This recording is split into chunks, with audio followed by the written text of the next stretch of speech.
Jesse Slaughter here, and this is to all you haters, okay? Guess what? You guys are bitches. You know what? You don't faze me. I'll pop a in your mouth and make a slushy. See what happens. You got me IRL laughing. Look what you got yourself into. Now you'll see what this crew can do. Let's all do the wiki links. We'll make headlines by next week. We'll love your angry dad, but face it, girl, we all know you mad. From NYC to SoCal, we'll shut your ass down like PayPal. Cyberboys trying to control this, but it's a shame that they don't exist. That's right, we're taking. I told you guys I had to start sourcing my music from SoundCloud because UMG keeps bullying me. I found this on some old SoundCloud called Shoeonhead, and that's led me down quite a rabbit hole. She's done a lot of stuff since producing SoundCloud music about Jesse Slaughter. I was debating several different intros for this. I was hoping to get this other song produced by the same artist of the same name. Let's see. Oh, okay, here it is. I only have this clip of it, though, because I know someone who has this song, and I've been trying to contact her over the last few days, trying to get a copy of this song. But for whatever reason, she does not want to send me a copy of this song. So it is what it is. I do have this snippet, though. This beat is automatic. Now watch me hit the switch. Survival of the fittest. And I'm the alpha bitch. Should be a misdemeanor. The way I work my hips. Survival of the fittest. And the better bitch. Can you believe that Brittany Venty would not send me the full version of that song? What did I ever do to Brittany Venty? What did I do to deserve being cold-shouldered like that? I've done nothing. But yet, here I am. I'm snubbed. I'm snubbed for objectively what would be the funniest way to intro the stream. Except I did put together this little thing. I really had an abundance of options to open this with, so I made something myself as well. Behold the traffic cone. There are so many stupid feminist rebuttals, but I think internalized misogyny has to be like my top favorite. Right after she's doing it for male attention and she'll learn when she's older. She'll learn when she's older, as if one day it's just gonna be like, Happy birthday to you. holy shit, manspreading is an issue. Several months later. I actually, I want to talk to you about that. The most aggressively, I guess, mocking content you've made in your channel tends to be directed towards feminism.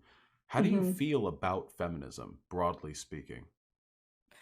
Broadly, like, I've never gone after, like, intersectional feminism or anything like that because I don't... People are always like, why doesn't she go after, like, this or that? And it's just because, like, I don't think that's a terrible thing.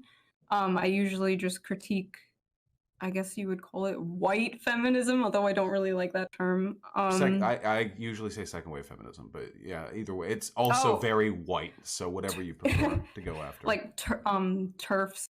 Happy birthday to you.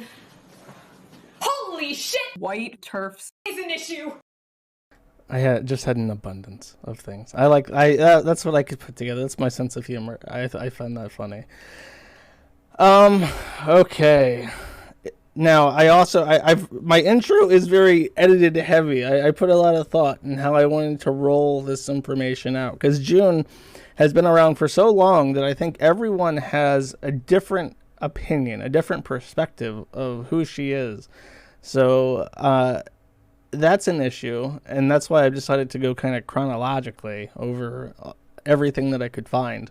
But the other issue is that she's basically like an average-looking girl on the internet. So I'm fighting like the tides of thirst here. And I've debated this, and I've looked at other attempts to kind of deal with this same issue. And I think that we need to set the stage correctly. We need to make sure that everyone is on the same page here, and that the chat is not going to be simps. It's not going to be thirst saying like, oh, well, she's still cute, though. So I have put together this clip as well to help with the problem, so that we can move on and we can look critically at this library of information. Yeah. And we're gonna do the boyfriend girlfriend thingy. Feature I have. Keep it PG. Okay. I like your face and your arms. Them arms, oh, I wanna eat them. Her face. So small. Stop. Yes, I was. Well, when we first met in real life. Oh, my impression was My impression spaghetti. Was in real life. It was so cute. Small. That was your impression? Small. Tiny and pretty. She's real cute. Go to horny jail. Now that you've all rounded up your male attributes and you've put them back in your pants, we can proceed. Today is June 22nd. It is also June's 30th birthday, a significant occurrence. Her videos, among all the things that she does, of all the things that she says, all the attributes she attributes to herself, she likes to remind people that she is indeed a small being, and she has like a, I don't want to spoil it, but she just likes to remind everyone that she's very, very, very small, and she likes to remind everyone that she loves men. And the defining character of all of her politics is that she doesn't like women, but she does like men, and it can be best summed up in this video. The truth is, men just aren't doing well. Everyone, really, is not doing well. The rate for 10 to 29-year-old men is 77%. The rate for men 30 to 44 years old is 78%. 43% university attendance. 1 in 4 homeless people are women.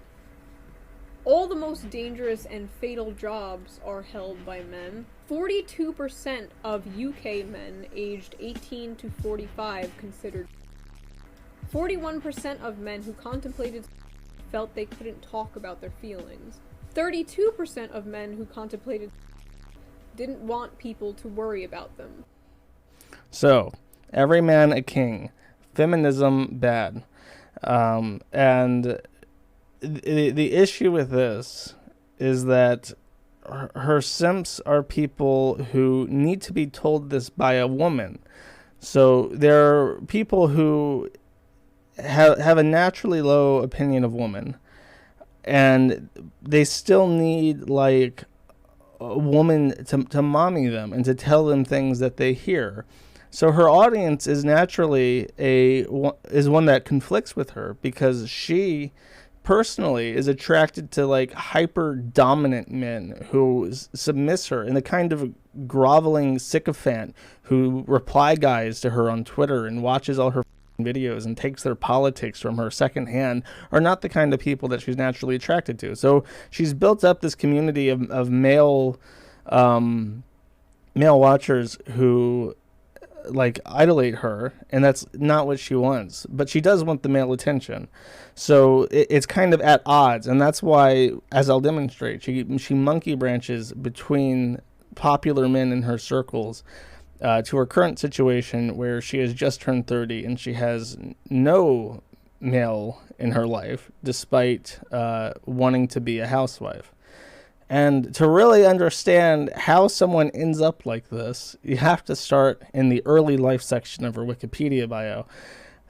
So let us move on. It started with mommy, daddy, and some alcohol. Well, that's not fair. I don't think she actually has fetal... Maybe she does, because she does have the super smooth phylum, and she is low IQ. Those are the two big qualities of fetal alcohol syndrome right away. So this is the childhood picture. My mom needs to stop denying that I have fetal alcohol syndrome. Her words, not mine. The youngest picture I think I have of her besides that is Awkward June, and I think this is the phase where she tries to describe herself as like a goth wallflower. And this is also kind of where she says that she was bullied a lot as a kid, and maybe she was. There will be a video that kind of dives into this in a second. Maybe this June was in middle school, but by high school, despite her claims that she was sort of an introvert who stayed away from the popular kids and stuff, she was very much a bully, and she was cruel to her classmates. as I said, she describes herself as a wallflower goth, but here we are where she's just surrounded by friends. But let me pull up that video of her describing her. It's an old YouTube trend, you might be familiar with it, where people would take a whiteboard and just draw like their life story and edit it together. So she did one of those, and it's a pretty good insight to how she at least wants to portray her childhood. Hi guys, so there's this... Let's see, I'm gonna skip ahead a bit. 209. Should have a way to enter it in, but really into Pokemon at the time. We were also into other things like rollerblading and Tamagotchis, and I even started a Tamagotchi babysitting service one time. But eventually, my friends started moving on from Pokemon and Tamagotchis to obsessing over boys and celebrities. This is when things started getting weird because I didn't like those things. I just wanted to play Pokemon. So that's her describing what will eventually become a defining attribute to her entire life after high school, that she does not like to have female friends. She did have female friends in high school, but when she started doing online shit, she basically eschews them and has never rebounded to having a healthy relationship with other women. Oops, let's get a little bit too far ahead there. When middle school started, everything started to change. I was still stuck in make-believe land, but in reality, I was this weird-looking girl with no friends, poofy hair, f***ed up teeth. I didn't know how to dress, I never wore makeup, and I didn't even shave yet. I had a unibrow. I was bullied every single day by several groups of people. The bullying got so bad that I would cut class and hide in the bathroom for hours, even sometimes the entire school day. I would go to the nurse's office and pretend to be sick so I could go home early. The only friend I had was my sister. She seemed like the only one who still wanted to play games and be silly with me. All we did was make movies all day with this shitty-ass program called Digital Blue. I loved it. My family didn't care what I looked like or how I dressed or how f***ed up my teeth were. Home was the only place I felt safe and I never wanted to leave, which is ironic because I want to get the f*** out. Which is ironic because she has never actually left. She's lived out of her home a little bit, but she has returned since then and now lives at home again. Home is, I believe that. I believe that home is a true sanctuary for her, and she has never evolved past the living at home stage of her life. I didn't have many friends who I hung out with outside of the school, and it seemed like I was always that awkward kid on the outside of the circle following everyone around, yet no one really acknowledged me. I was always like, hey guys, hey, sup guys? In 10th grade, I met my friend Donna. Her and I were like two peas in a pod instantly. We had billions of inside jokes and pretty much ran the school for a while. Unfortunately, at this time, I started bullying people. I bullied a lot of those anime kids. It made people laugh, but I knew how badly it hurt. I was pretty much just projecting what happened to me in middle school. Look at that. What a bitch. A boy I was friends with.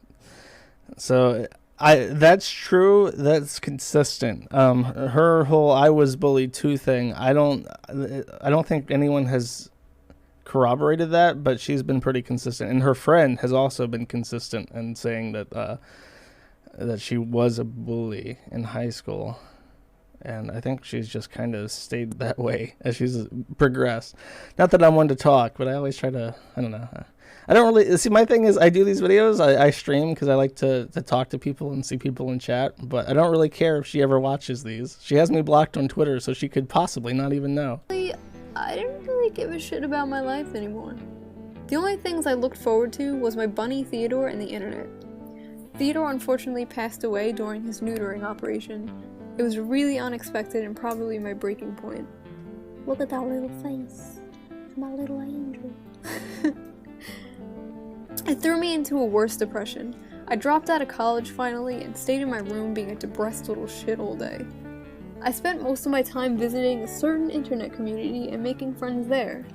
Having people to talk to, and some who were going through the same thing as me, helped me so much, whether they knew it or not, and I'm really thankful for that. I love you guys. Like rah, like seriously. Like rah. She's referring to 4chan, if you couldn't pick that up. And one more from this video, and then I have something to show from a different video. Stop being an escape. I stopped blogging and spending all my time on it. One internet friend in particular became more than a friend. And for the first time ever, I felt comfortable with being 100% myself around someone. I didn't have to lie to sound cooler or hide anything about myself. The long distance thing is hard sometimes, but I think we're pretty damn spoiled, seeing each other once a month and everything. He's such an amazing person, and I'm so happy to have him in my life. He is my booba. Wee. So keep in mind, she's not referring to Greg there, because Greg lives in Canada. So keep in mind, the happiest she's ever been at this point in time, this video I think is from 2012 or thereabout, was with this guy, who I'll talk a little bit about in detail. So now let me switch back over to a different video. This one is by Brittany Venty. Brittany Venty did 2 expose videos. And for the most part, I'm not going to play through them. There's a couple clips that I'm going to pull out. But her video is focused more on calling Shu a hypocrite. And Shu was definitely a hypocrite, but the problem is that that's obvious. It just doesn't matter. If she wanted to really cancel Shu and portray her as like this despicable, untrustworthy person, and that doesn't really work when you just start saying like, yeah, she's a hypocrite. Like, of course she's a hypocrite. Everyone knows that. You have to show the video of her kissing the black guy if you want to have her simps not want to support her as much. Brittany Venty, just a pro tip. Okay. Hello and welcome. Let's get past this to the good stuff. And this it doesn't have Venty talking, so you're welcome. Well, it does actually. I apologize for getting your hopes up. Small, sensitive, shy, introverted, gothic wallflower. Seriously, look at how shy and wallflower-like she was back in the day. And I used to make fun of so many people from 9th grade to 12th grade. There was this girl, who was an anime freak. And she always used to wear a Harry Potter scarf, because I guess she liked Harry Potter too. And my other friend would call her Scarf, and we would be like, Scarf girl, scarf, scarf. And we even brought in a guitar one day, and we had a song for her, and grabbed the scarf, and like, fling it around the room like, Scarf girl's got her scarf. I don't know, nerdy girl had a balloon because it was her birthday. And I was like, oh man, can I see that? And I popped it right in front of her face, and I was just like, oh my god, I'm so sorry. So I thought that, you know, once middle school's done, girls would not be such bitches. High school drama is r***ed. Thankfully, I was never involved. Actually, yes, I was. I was actually the cause of most of it. Passive-aggressive being a bitch, I was the master at it. The whole, you look so good today, I love your shirt. I don't get it with people. They're immature. You guys just don't know how hard she has it, being attacked when she's so soft and sensitive. And Shuwoo is just so kind to everybody, except to what she calls fatties. Fat chicks. They like Tinkerbell. I don't know why. When I was in high school, the fat chicks always had Tinkerbell shit. The fat poor chicks. Tinkerbell. Why? Isn't she like a fairy? This car, and it had Tinkerbell shit all over it. He pulls up and she's huge and disgusting. No! Do you like fat chicks? Are you into the chubby girls? You like Tinkerbell? And if so, are you a fat chick? She's such a bitch. She's just such a bitch. She's such a Jersey Shore bitch, and that's what was popular around that time. So, I have this joke, this gag played up that she changes from goth innocent wallflower uwu to Jersey Shore uwu, and this is a trend of her just like changing to whatever is popular at the time. So the local farm people like to call her a skinwalker, which reminds me a lot of a changeling from Space Station 13. So every time she changes from awkward June like this to schnooky June like this, I'm gonna play a little, if I can remember, a nice little changeling sound effect to let you know that she's morphed again, and we have to find out what identity she's wearing at this point in time. Okay. So that is the Ballad of June in the Draw My Life. She describes herself as a little wallflower goth.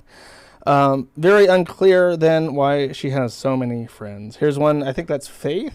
Her only female, well, one of her female friends early in life. And then I mean, well, I can't even say that. She looks like Sweet 16 with Faith, and there's her with her friends hanging out. Maybe she was only friends with them because they're way ugly. That seems like a very common like girl tactic in school, right? Is that they pick friends that make them look better. Here's some awkward pictures of her. She's very shy. She's very, very shy. So keep in mind that she's very shy when she moons people in public. She's very shy when she's emulating fellatio with friends in public. She's very shy when she's just hanging out with this random guy on his couch. Just a total wallflower, not very social. Feel bad for her. She's never had any male friends ever in her entire life. All right. We're now done with the early life. We're moving on to early internet. I have these grouped up in little chapters. So, her oldest accounts go back to 2008. She had a very early interest in film, and she went to college to pursue a career in film. I think she wanted to become a director, and ended up. Actually, here, I'll play this. I have a video from one of her super, super old channels.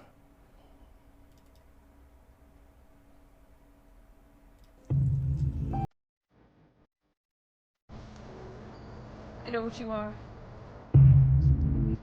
You're incredibly fast and incredibly strong. Say it out loud. A vampire. Are you scared? No. Good. We're in trees now.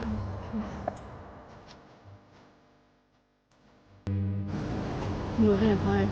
Yeah. I'll look at you. Can I help you?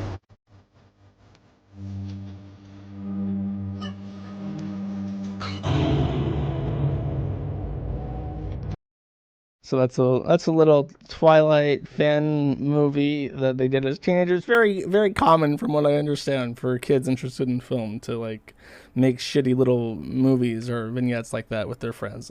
Not going to falter on that, even though it is very cringe and the year of our Lord 2021. But that person in that video, by the way, is a very, very, very important person in June's entire life. That is Derek. And if you're confused by the name Derek, that is because that is a female to male. As far back as I can see, I have no idea what their birth name was, because even back in like 2008, Derek was Derek. So very early transitioner. And that had a profound impact on June's life, because one of the only political stances that June has maintained for as long as they've been online is a very pro-trans, self-ID kind of position because of Derek. June doesn't take a lot of stances on politics, and it's kind of hard to catch her in like a political gotcha, because she doesn't really have any hard positions besides anti-feminism and pro-trans. And Derek obviously had a very significant impact in June's life and philosophy and stuff. And they're friends to this day. You can find them retweeting each other on Twitter and shit.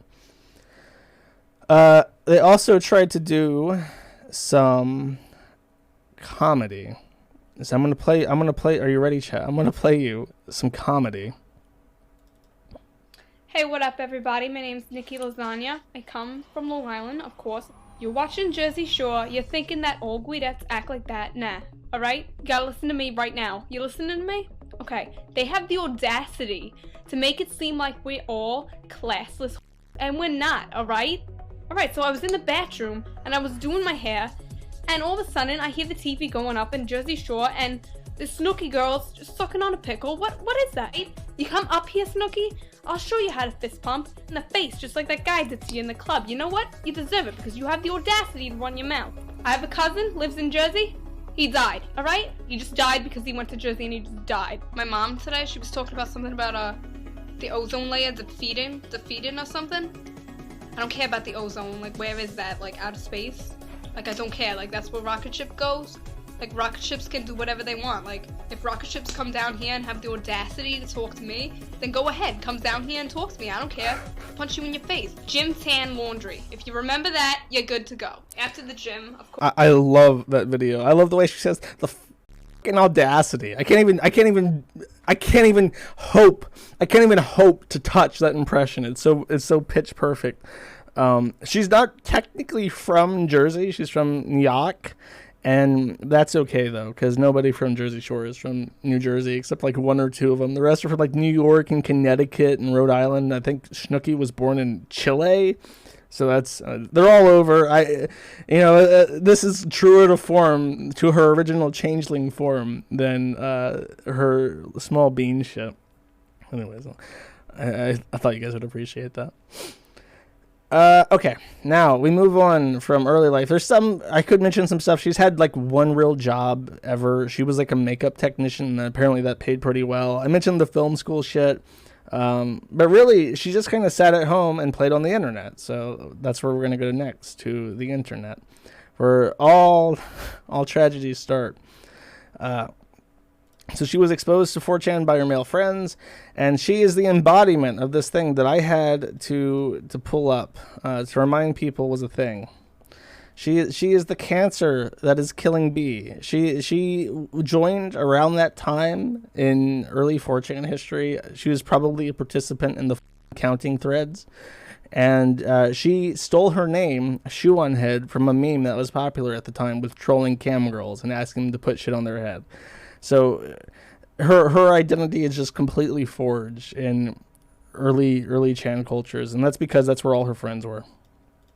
Our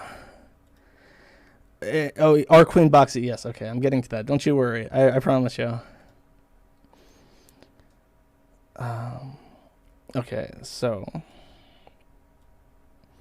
fix you. Oh, this is her complaining that I think this is out of order, but I'll read it.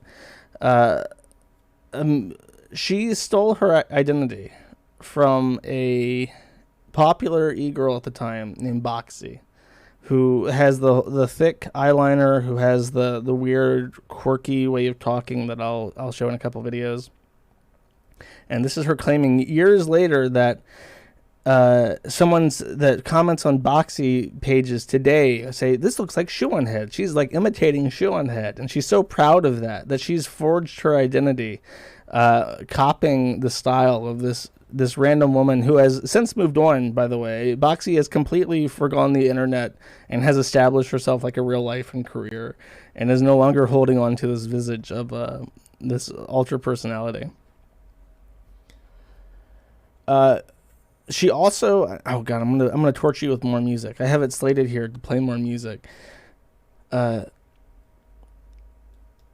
Boxy had fan art, and I'll give you an example of some really popular old fan art or fan songs of Boxy.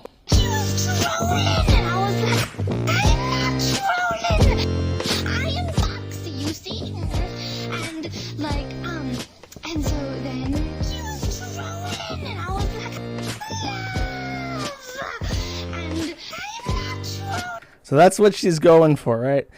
So then I have this other song which came out a couple years later. Boxy had already kind of came and went by the time Shu started to imitate her. But here we have No Exceptions, which, if you might remember, Rule 30 of the internet is that there's no girls on the internet. And if you are a girl on the internet, you must first post tits to state your business on B. So her and her friend Faith made songs on SoundCloud, and here's an example of a song that they produced at that time. Here is an example of, there we go.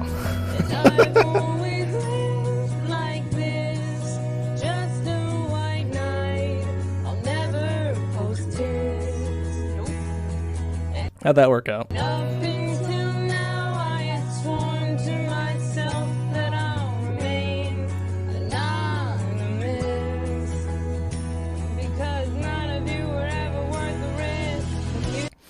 There's a bunch of these songs, by the way, on SoundCloud. I listened to all of them. I hope you're happy. I sat through and listened to the entire Shoeonhead discography to try and pick the ones worth talking about, and there's like 2 of them.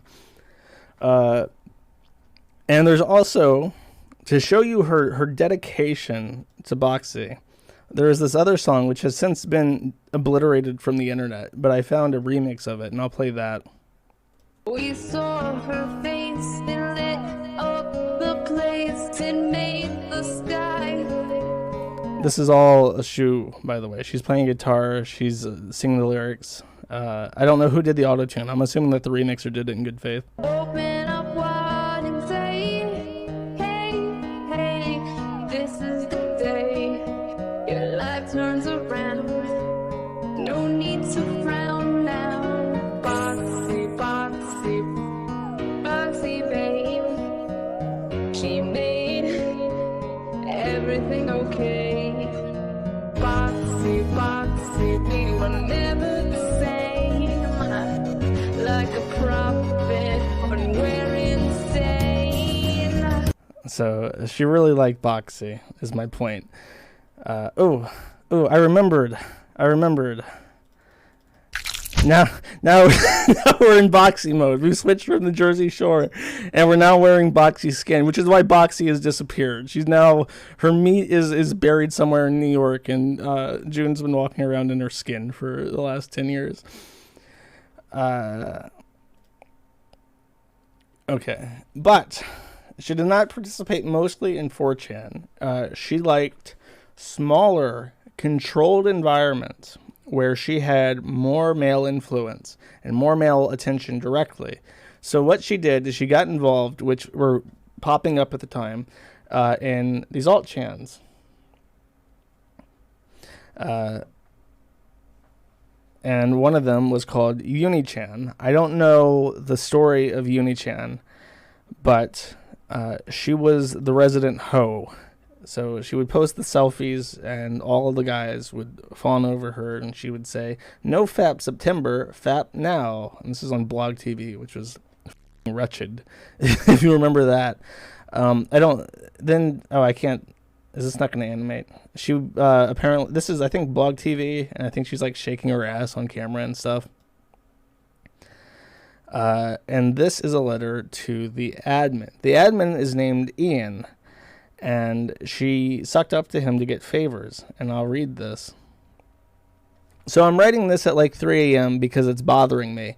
I think I like you. I don't know why. I do know why, but I don't know how, if that makes sense. I don't ever get internet crushes, WTF. It's only happened like one other time like a year ago. But here's the thing.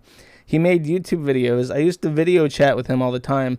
I've actually seen and heard him and talked to him. So why do I have feelings for you? I have never seen you. I have no idea what you look like, but for some reason, I like you. You're one of the most nicest, trustworthy, and interesting people I've ever met on the internet.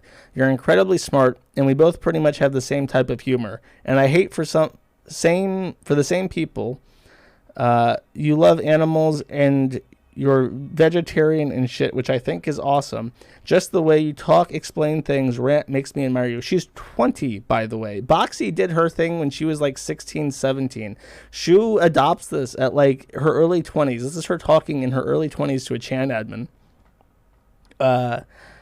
If you think I'm creepy, I honestly don't care. You can post this all over the internet, lol. I don't give a I don't even know when this started. Like, I guess we could just talk on Skype about how weird Kelly was as shit, and maybe everyone be like Lil June and Very, and like, I don't even know.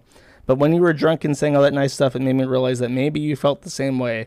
But if it was because you were drunk, I completely understand. I don't know. It's just so hard for me to find someone like you anywhere, and I'm just happy I did. The only thing that makes me think I'm a is that I've never seen you, and I don't think it's possible to have a little schoolgirl crush on someone you've never seen before. But even if you were the ugliest piece of ghost shit, I would still feel the same way, damn it. Why? I talk to dozens of internet guys a day, ones who adore me and who do anything for me, and ones that I have seen and were pretty attractive, but I give zero about them. I'm sorry if I'm weirding you out. This has never happened, ever, and I needed to say something before I regret it, and you move on with your life. Maybe I'm high or something, I don't know. If you never want to talk to me ever again, I totally understand. Laugh, Mao. It's just weird, and I don't give a what anyone thinks of me anymore. Nothing has come out of this or from this. I just wanted to get it off my chest. I'm so confused. I'm sorry if you think I'm crazy or f***ed up. I just want to say it. This is important because she became a moderator of Unichan, allegedly. She had favors. She had favors with the guy. Ian went on to found Locale Farm, and she became a moderator there, or had favors there or something. And that's important because Locale Farm was a CGL offshoot where people would talk about YouTube celebrities, and it was particularly dominated by women. So that's a problem, because it's like if I moderated someone like Shu on the Kiwi Farms, it's a conflict of interest. She has a thread. And she was active, as far as I know, from rumors, is that while she was in Locale Farm, she would argue with herself anonymously, and the mods would clean up her shit if people posted things she didn't like. And at some point, a mod outed and confirmed that she was doing this, and she disappeared from the board. Well, I mean, allegedly, she doesn't post on it anymore. But anyways, she ended up going to Cancun with the Unichan guys. Oh, that's the aftermath. I gotta save that. Here we have a collage of her hanging out with this guy named Kenny. And for a while, there's been these alleged leaks of Kenny, or like a phone taking a screenshot of another old phone. And it's alleged that those pictures are from June's phone, and that Kenny took them.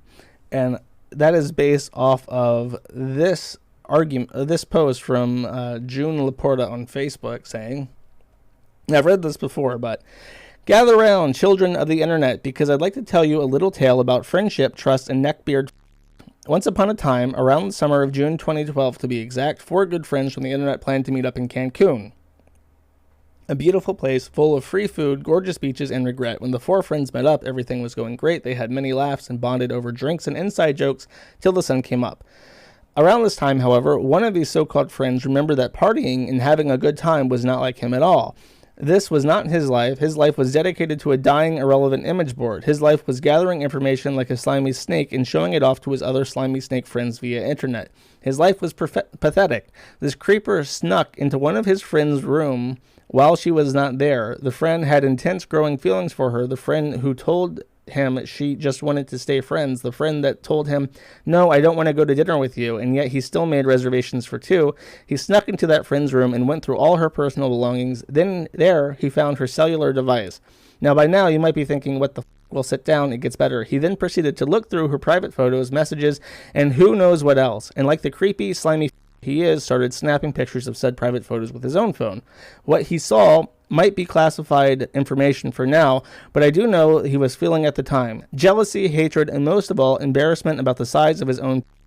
So when he was finally satisfied with whatever information he quickly sucked up, he wiped the tears away from his eyes, cleaned off the Cheeto dust from his friend's phone keyboard, and left the room, trying not to get any of the spaghetti falling from his fanny pack onto her floor. A few days later, after more fun times and more rejected romantic advances, the creeper decided to go down to the bar one afternoon while the other 3 friends stayed up in the hotel and ordered some more fatty, delicious steak sandwiches and rubbery chicken nuggets. Suddenly, the girl could not find her cell phone. The 3 friends looked everywhere for it. She started to assume the cleaning ladies took it. Where the balls could it be? She frowned. Suddenly, they heard vibrating that sounded like it was coming from the girl's room, but alas, no phone in there. They checked both rooms, tore everything apart, and you could still hear the phone vibrating. Suddenly it hit them. The phone is in the ceiling. So with ease, the tall friend opened the small square vent, and there it was, the girl's cell phone, confused and aroused with anger. She automatically knew who did it, the jealous, bitter beta, who was too busy being an attention whore and pretending to get drunk because she was finally able to get on the internet and talk to her boyfriend that day. The friends kept quiet when the drunk, smelly walrus entered the room. The girl pulled out her cell phone and started to text, pretending as if nothing was wrong. Then the walrus noticed, hung his head in shame, and muttered, I think I'm going to be sick, not from alcohol, though. The trip ended and everything seemed to be going fine until a few months later the girl heard from a little birdie about the tree. So you see, kids, don't trust creepy stalkers, because in the end they will always be creepy stalkers until the day they die, surrounded by a puddle of their own tears and shit, hugging their computer monitors. So she's very bitter, and that's because there were pictures of her ass on the phone. But there was also something else. There was a picture of a black.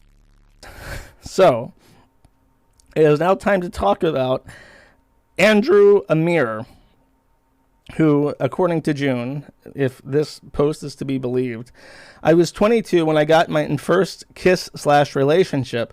It shouldn't matter how old you are. Everyone develops differently, and not everyone meets someone worth dating right away. Most importantly, work on yourself. You stress about dating. If you are depressed, a relationship will not magically fix that. So she probably lost her virginity to Amir.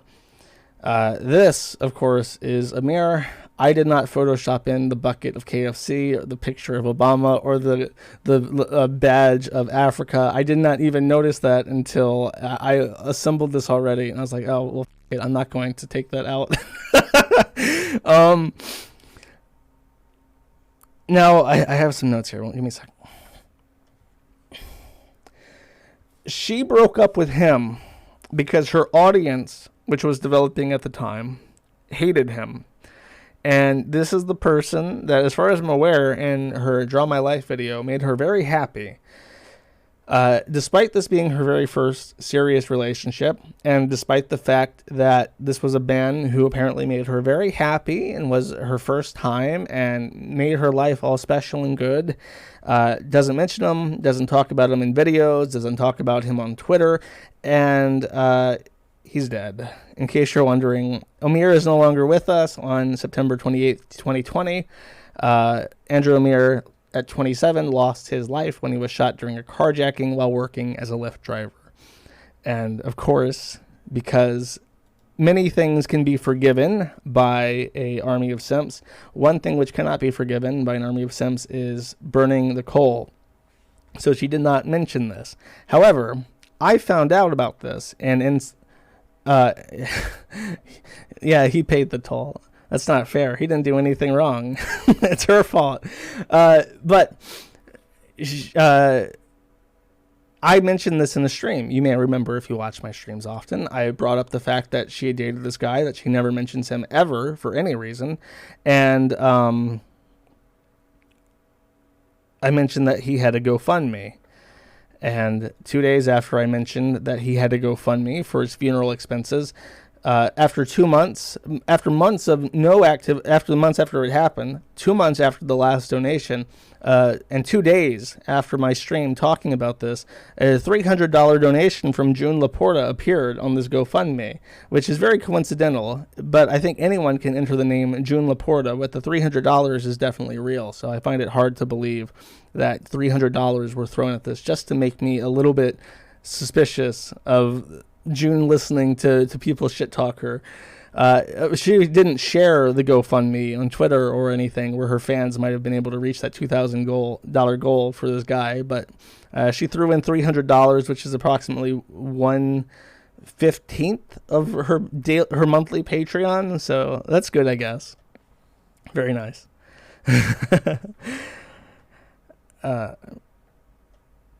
So don't feel too bad for him, though. I made sure to mention this. He is a cat. Let me pull this up, actually, so I can read it properly. G-Master Red, which was his alias, said, a cat. I was 8 and dumb. Me and my brother cornered it and kicked it to death. It was more of a kitten, actually. Its eye was red and bleeding. At first, we didn't think we killed it because it escaped, but later we found its carcass rotting. Frowning face. Kick the cat, you pay the toll. That's the rules. G-Master Red. You kick the cat, and then a couple years later in St. Louis, Missouri, you get shot. Yeah, F for the kitty. F for the kitty. Okay, so now that we've cleared the air, we've kind of established where she's coming from, her early life history. We skimmed through the early life biography section, and we're moving on.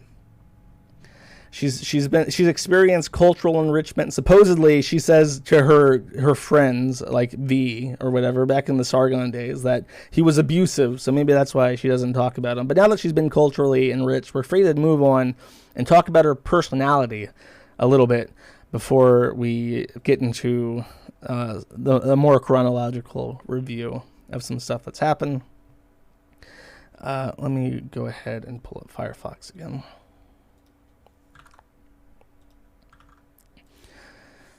So, you may have heard the nickname Wig on Head.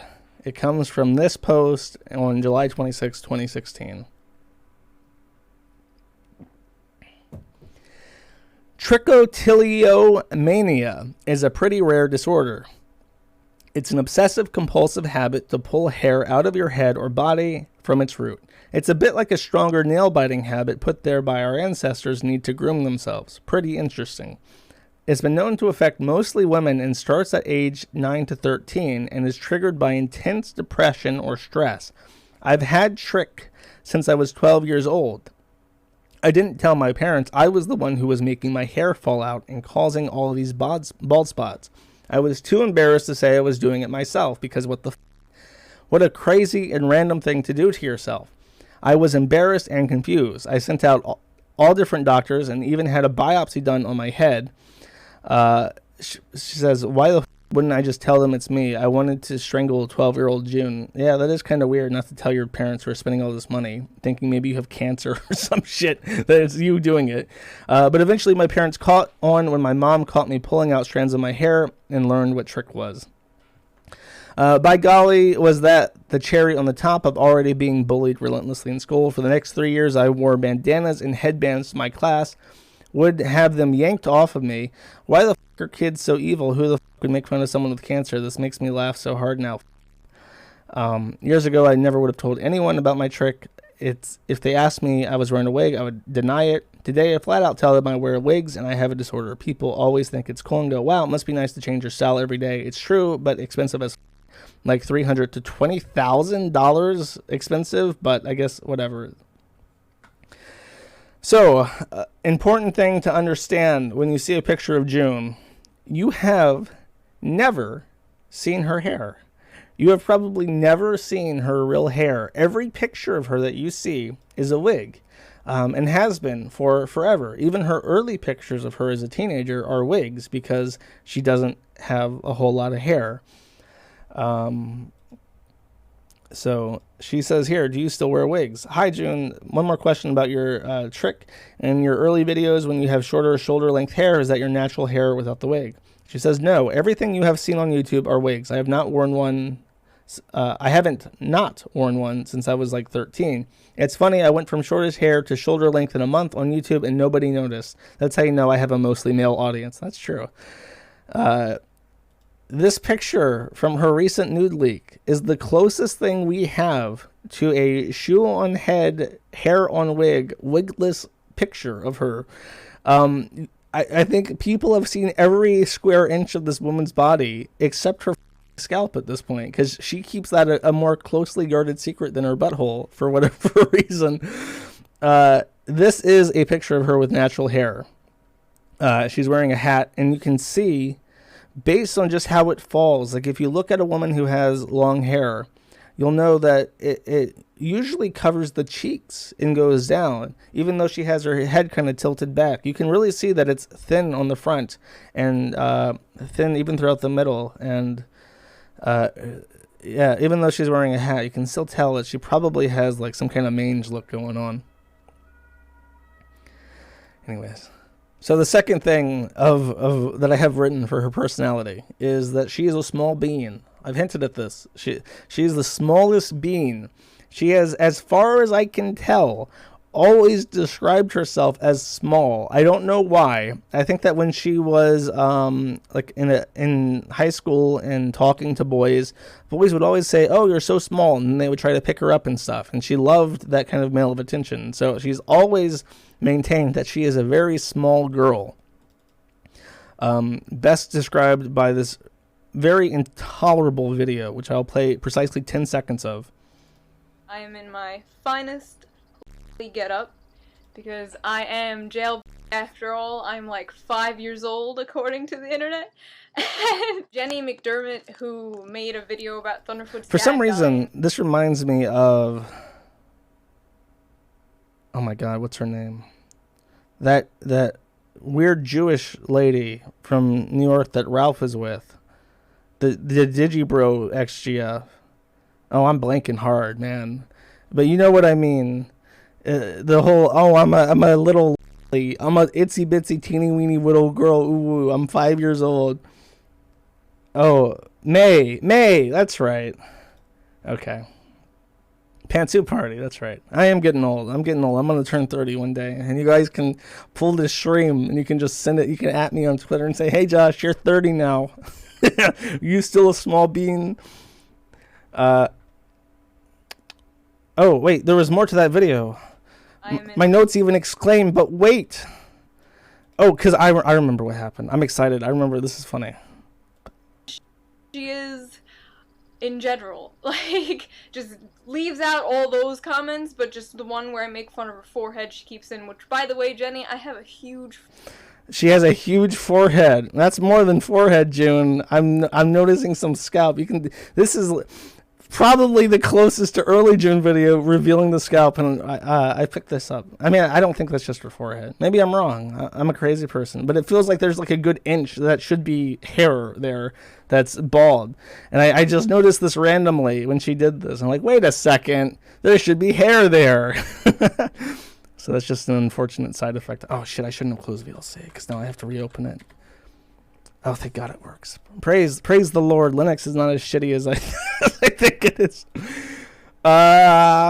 Okay. Small bun JPEG. Describe yourself in 3 words. A small bun. So that's over everything else. Everything in the entire world. What is the best way to describe you? You don't even need 3 words for that. You can remove the article and just say small bun. Maybe really small bun if she had to replace A with something, but that's her go-to. That's what she is to herself. She says, now all boys are like 6 feet tall and I'm still as tall as an 11-year-old. Ooh, woo. I was the same height I am now, 5'2" to 5'3", so I was tall-ish, lanky girl. My mom thought I was going to be tall because both my parents are, but I stopped, LOL. 26, 5'2", Cancer, you bet. Raised Catholic but atheist. Left thighs, honey. I have my dream job. Kinda would rather be movies. Oh, she's like answering Q&A. 5'2", but I'd care if he was shorter. Oh, obviously. I mean, any guy shorter than 5'2" should just himself. But if he was my height or even an inch taller, that's cool. Natural selection favors shorter girls, and then she's oof.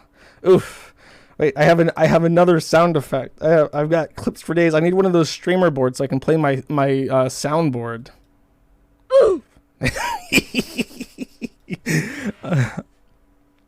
Now this, my friends, this is the funniest thing.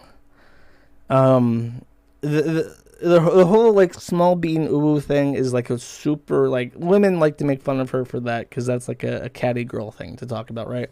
But even if you're a man, even if you don't give a how small bean uwu she thinks she is, this picture is objectively comedic perfection. Here she is standing next to Greg is on the right, Armored Skeptic. He's a big guy. He's like huge, unironically. But here she is next to like a fan at like VidCon or some shit, and she realizes that this girl is somehow even a smaller bean uwu.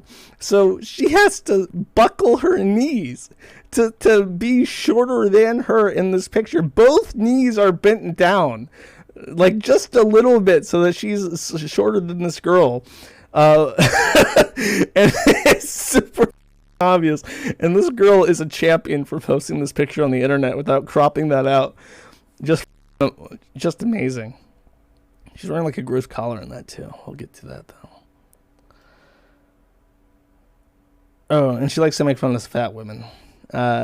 Just weird too, like weird petty shit. Here she is with like in public, and there's like a fat chick behind her, so she's just like, look at the fat chick behind me. And not even our own family is spared.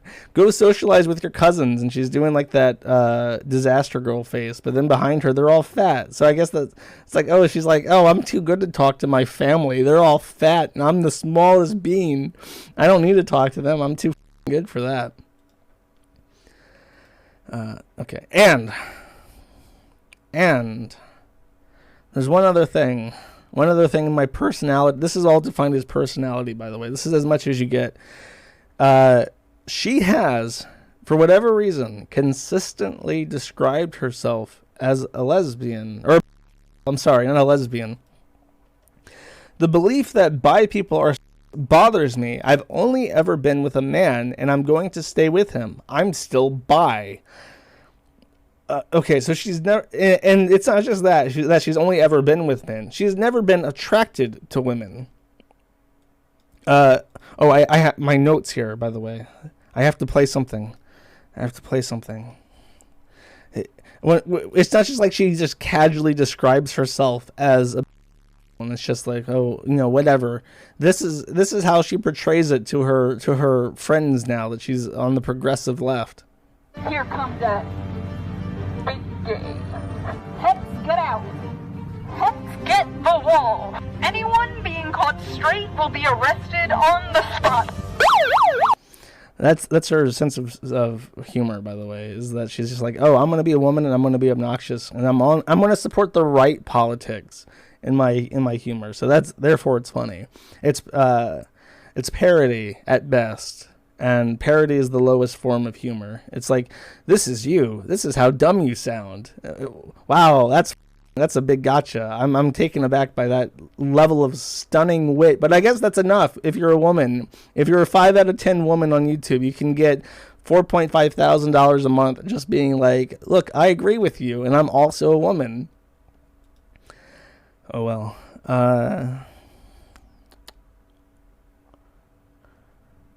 Okay. I picked this out because while listening through an ungodly amount of this garbage, to put together this video out of love. So I hope you appreciate me.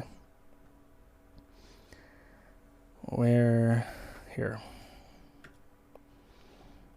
There's one particular, this is an old video. This is, I want to say like 2011. But she says she's always been attracted to women, but she goes on a rant here. The thing I've noticed is girls on the YouTubes with their boobies. Alright, okay. When I act like it's usually sarcastic, and usually I know that I'm doing it. I don't come off as pretending like I don't know. When you tilt your camera like this, and you bounce around in your whole video, and your shirt's like down there, and we see your Grand Canyon cleavage like what are you doing? Push-up bras not helping. Sorry, we don't want to see your veiny udders. Please put them away. There are children here. It's the most annoying thing ever, and then they comment on your boobies, and then in the next video you make a video about how you're mad about them commenting on your boobies when you blatantly are shoving them in our eyeballs. No more udders in my face, please. She doesn't really come across as there, and I guess maybe you can attribute the rant to just being specifically about like YouTube thoughts or whatever, but I don't know. I don't think that someone, if like a man tried to portray those same sentiments, they wouldn't be like necessarily so offensive about it because they like boobs, right? Unless they're like gay. I don't know. I just don't get any vibes from her is what I'm saying. But she still considers herself an LGBTQ, so she wants the points for being LGBTQ without ever having any sort of experience with women. I just realized that in your questions for men video, you say a man or a woman I'm interested in. Does that mean that you're bi, or was it just a generalization? She says, I think I'm bi, but besides woman crushes, admiring women so far, I've only been romantically / emotionally attracted to men. And I can't really picture myself dating a girl, but I do find some attractive and appealing and could see myself maybe being with one, but I wouldn't anyway, since I'd only be with someone I love, but then I couldn't see having a romantic relationship with a girl, me being is almost irrelevant. Does that make sense? That is every woman. The human brain is hardwired to find women attractive. Women can look at women and think, yeah, that's an attractive woman. It doesn't mean that you're... It just means that like we have like a default wire in our brain to make sure that when the fetus becomes male, it still finds the female figure attractive. I don't know. This is literally every woman on the planet can evaluate women and say, yeah, that's an attractive woman. Hello, friends. Now is a good time to cop some summer merch. This is her fitting in with her LGBTQ friends, and it's great. I simply love this. Now is a good time to top some summer merch. All profit made this month will go to the Trevor Project, an organization that helps LGBT youth. There was no yet. They didn't exist. Because it's Big Gay Month. What is that? Let's see what that merch says. Let's get a closer look at that t-shirt design. Shy, bi, and ready to die. What a masterpiece. I would buy that shirt. I'd buy that for $1. That's a message I can really get behind. Oops. So now that we've firmly established that she is an attention whore, we can kind of segue into Gamergate, because Gamergate was the perfect storm for her. It allowed her to combine her girl in the internet syndrome, anti-feminism, pick-meism, boxy aesthetic to proper e-celebdom. It's important to remember that she has no beliefs except women bad, men good, and that she was a failed YouTuber for 6 years before she figured out how to properly hammer anti-feminism home. So let me pull up some videos. We got a little bit to watch. By the way, it was a nightmare trying to find these archives. She's like unlisted every video she's ever made ever, and the archives are like fan-ran channels, so it's a bit of a mess. Prussian Quest. Beautiful. Hey guys, this is Zoe Quinn, and this is for all the trolls and the haters on Twitter and Tumblr. You can suck my paintballs.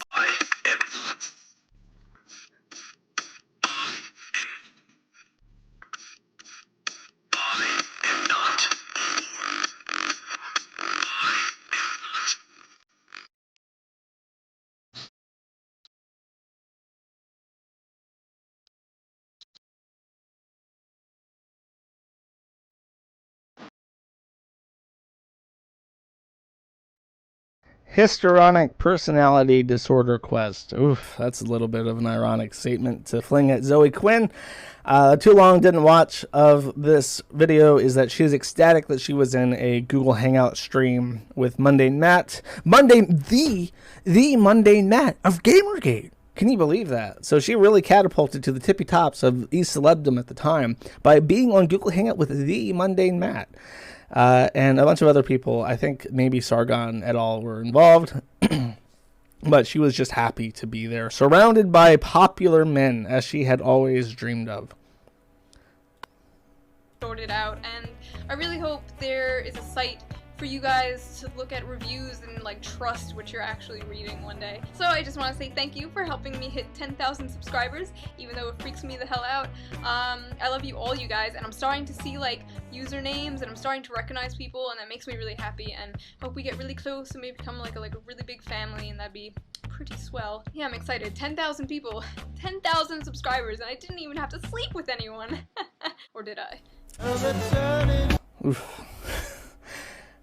This video is now called Gamergate and Not Your Shield, but before I play it, let me take a second to explain what Not Your Shield was. Actually, I should probably explain what Gamergate is, just really briefly. A bunch of nerds got upset that Zoe Quinn, a horrifically shitty indie game developer, a bunch of guys who did professional game reviews. They all said her game was Indie Darling of the Year. It was like a slideshow, basically, a choose your own path, like HTML file. And then people said that's bullshit, and then it became a big thing. And then Moot was like a gay friend of one of the women who were being harassed. So all the Gamergate people got kicked off to 8chan. That's how 8chan got started. And then all these people like Mundane Matt, King of Pole, Sargon, Ethan Ralph, they all came from this weird shit on 8chan, and Shoeonhead was one of them. A lot of them had some kind of like residual from the atheist YouTube stuff, and they just kind of converted to anti-SJW. But Shoeonhead in particular was a complete nobody until Mundane Matt gave her start. And Not Your Shield was a part of Gamergate when everyone was like, these gamers are just like entitled white men, and they shouldn't have any say about intersectional video gamerisms. And so they said, no, you can't call us racist, and this is terrible. Our optics, we have to fix our optics. So what are we going to do to fix our optics? Let's get a bunch of women and gays and blacks to hold up signs saying "not your shield," and that'll show them that they're not a shield for criticism for these SJWs to say, "Oh, you're racist, so you have to bend the knee." No, they're not your shield. They're our shield. And of course, June fit in perfectly with Operation #NotYourShield because she was a woman. So now that brings us to Gamergate and Not Your Shield. Holy! I forgot that Twitter isn't YouTube. And let me elaborate. As you may or not know, I use Twitter again, and I hate that she steals the music from movie reviews. I actually don't want to play any of this. I just want to kind of show you like her body language, how she bounces around and acts all weird. And I want to compare that to a Boxy video. Because watching this video in particular is like, oh wait, she's still doing like the Boxy thing. Okay, hi. Okay. My name is Boxy. Most of you know me as, most of you know me as Boxy. And again, it's really weird to think that in this video, she's at most 17 and June is 25. She's already 25 in the Gamergate Not Your Shield thing. The only part of that Not Your Shield thing, oh my god, is that I actually want to play is this. 4:13:9. In the midst of the Gamergate tag, another tag comes along called Not Your Shield. And Not Your Shield is basically minorities and women and gays and trans all saying, listen, SJWs, don't use us as an excuse to run away from criticism and to run away from logic. We're not your shield. And, oh my god, the response to that, oh, sock puppets. That's right, every single woman on the Gamergate side is a sock puppet from 4chan. Yeah, keep telling yourself that women are all feminists by nature. Yeah! God forbid you prove these people wrong or you disagree with them, they block you. They do not even try. They're just like, they do what? And they're proud of it too. They like go on little they do what, yeah, June? my block button. Wait, she's still going. She's been on fire today. Like, you are bragging that you are a coward and you can't face facts and logic. You're just running away from it. Like, honestly. Unblock me, June. She blocks everyone now. She's completely flipped on this position that blocking is like lame and gay and shit. I don't even know what the f I did. I'm blocked on my job account. I'm blocked by both Greg and Shoe. Like, what the f did I say to get blocked by both of them? Super weird. I actually reached out to Greg on my other Twitter and I said, hey Greg, why did you guys break up? And he didn't reply. And Brittany Venty still has not sent me that file. I just checked. I don't know why. I was curious to see if she had.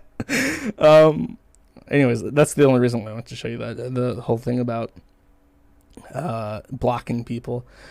All of Gamergate is gay and irrelevant. Here's what Gamergate did. It popularized this tactic of going after advertisers because they wanted to get rid of BuzzFeed. They hated BuzzFeed and Kotaku. So they said, let's get a list of all the advertisers who work for these companies, and let's go one by one and involve these companies who have no business caring about anything like this, and let's harass them. Let's not just send complaints to their contact form. Let's go through them and find who owns their companies. We're going to find the risk management people. We're going to find out their executive officers. We're going to find out their advertising agencies, and we're going to harass them. We're literally going to harass these people and say, you put ads on Kotaku, and Kotaku is mean to gamers, and therefore you guys should take off your ads. Hint, hint, wink, wink, nudge, nudge. Or we're not going to buy your product. We're all going to boycott them.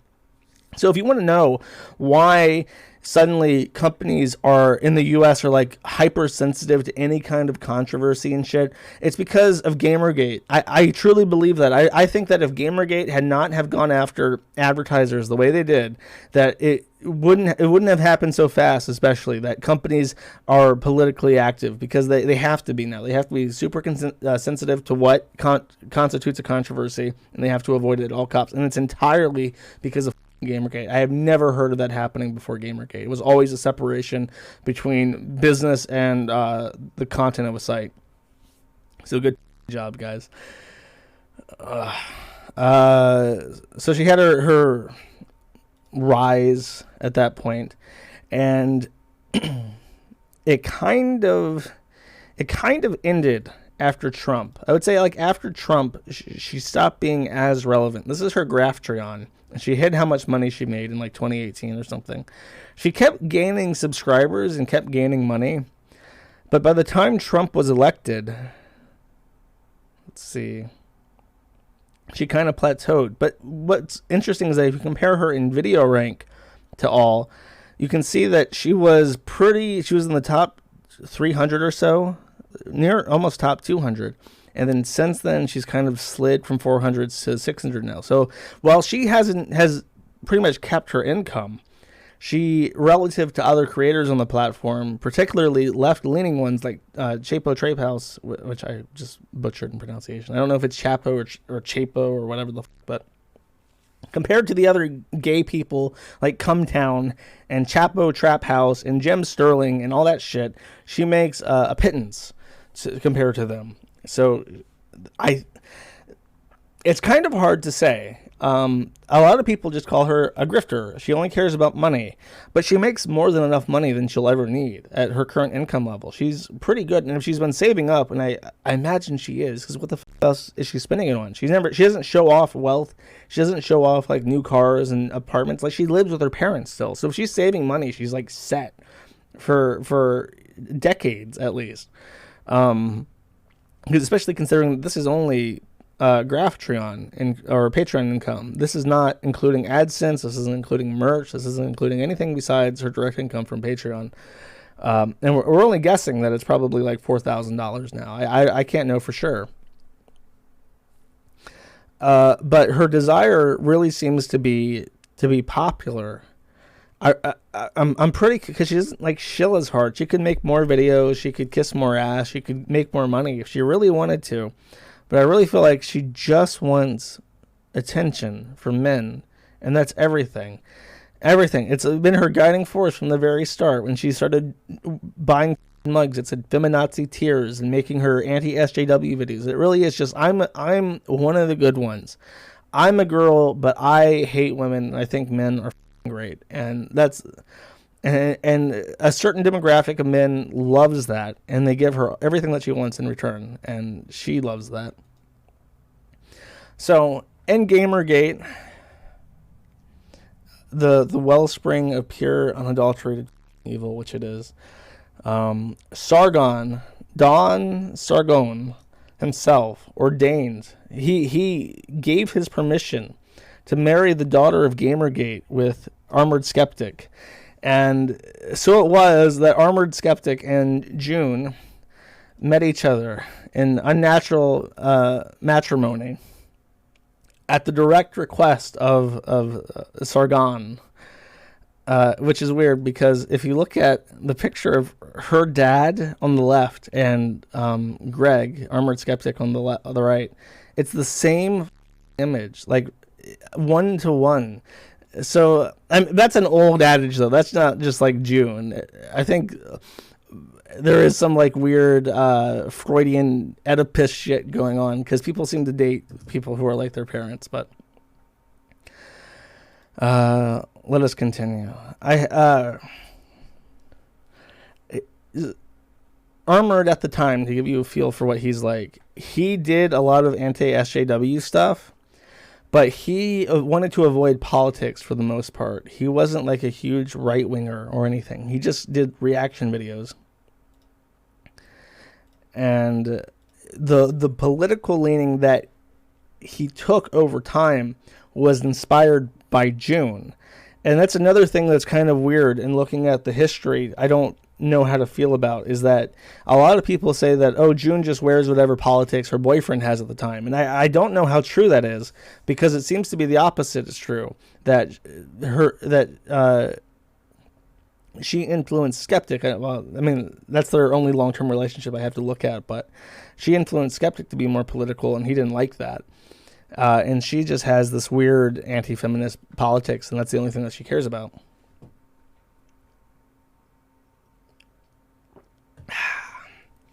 I'm drinking water instead of soda now, because I think that helps with with not wanting to piss myself midstream. Greg, I haven't watched that much like Armored Skeptic shit, and you probably couldn't pay me money to watch like mid 2010s like Gamergate videos about anti-SJW shit. It just seems like the worst thing you could ever watch. But in tweets, he considers himself like a super high IQ Mensa tier intellectual, literally saying that he belongs in Mensa if it wasn't so boring. So it's beneath him. I'm going to switch this back to the picture of them as the Joker and Harley Quinn. That's a funnier picture. But what's really notable about the Greg June power couple alliance on Gamergate YouTube is the shit. It is all encompassing. You can't talk about their relationship unless you talk about how in your face they were about a 24/7 lifestyle. So, I have a list of images that I'm just gonna go through, and I'll comment on. I don't have notes for these. I'm just gonna go through them. So, Article 1, Spooky Panda Girl sent her a body pillow of Armored Skeptic's like avatar, his helmet wearing avatar, and she has this in the background of her videos like all the time. They're just constant until they broke up. Spoiler alert, they break up. But it's just always there. He's like always watching over her as she does her videos, and it's kind of weird. This is her test. I finally posted it after legit a year of people asking, and nobody cares because I think they all found out by themselves. 99% submissive, 96% rope bunny, 96% girl boy. So she's 4% lesbian. So that's that's basically if you think about it. She's 96% pet, 95% degrade E, 91% brat, 89% age player. Yeah, I bet. 88% slave, 80% primal prey, 77% masochist, and 50% experimentalist. And I'll stop there. She's only 20% vanilla, I guess. And only 15% non-monogamous. That's cringe. And I have other things for that. This is perhaps the most famous image regarding their relationship and their like weird shit is this. She is on the ground by his computer at his house, and she says, Lamafo, you have clearly never watched a single video of ours together. Holy shit. We're in a full-time relationship based on dynamic, not some vanilla bedroom only thing. I worship his 24/7, but thanks for providing us with material for our next salty beta video. Oof, wait, where is it? Where is it? You know that. You know what's funny? This sound is actually copyrighted, and I think it's been removed from Roblox because the people that produced the sound effect sued the company, and they're still going through negotiations over it. So that's copyright. I can't play that. Let us continue. A lot of people think my BDF, or oh my god, I replaced BF with.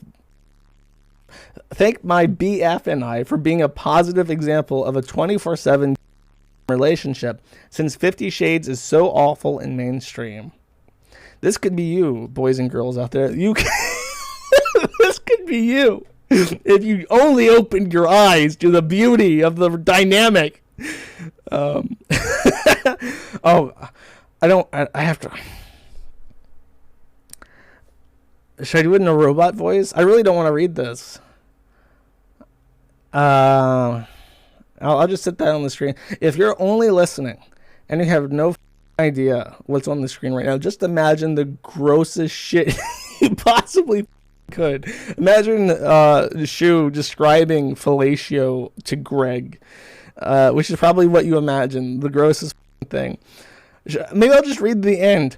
Armored Greg flavored popsicle. If you only are listening, if you're deprived of sight at this moment in time, boys and girls, Armored Greg flavored popsicle is all you need to know.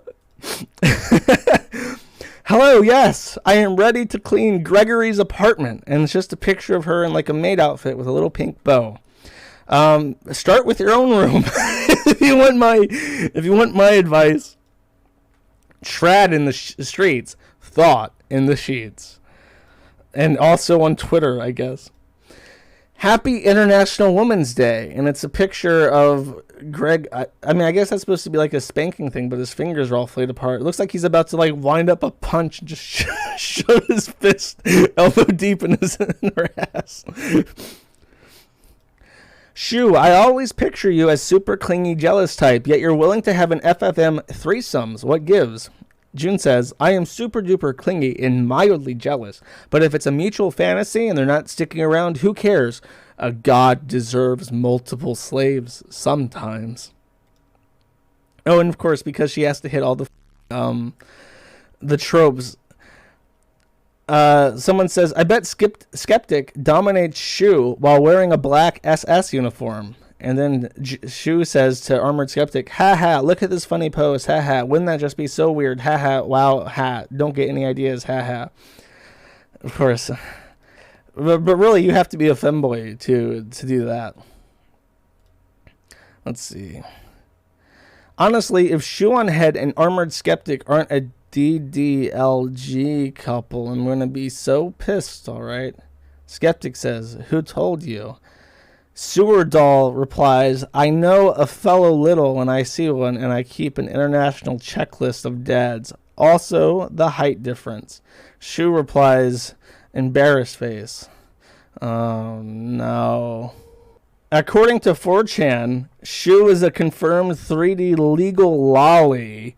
These are rare. How do you feel about this? Solid, Shoo says. So here's your typical DDLG relationship. He really does look like Shrek, and it makes sense because he's Canadian. Everyone calls him like Shrek or Preggory. He looks like pregnant Shrek in this picture. It's perfect.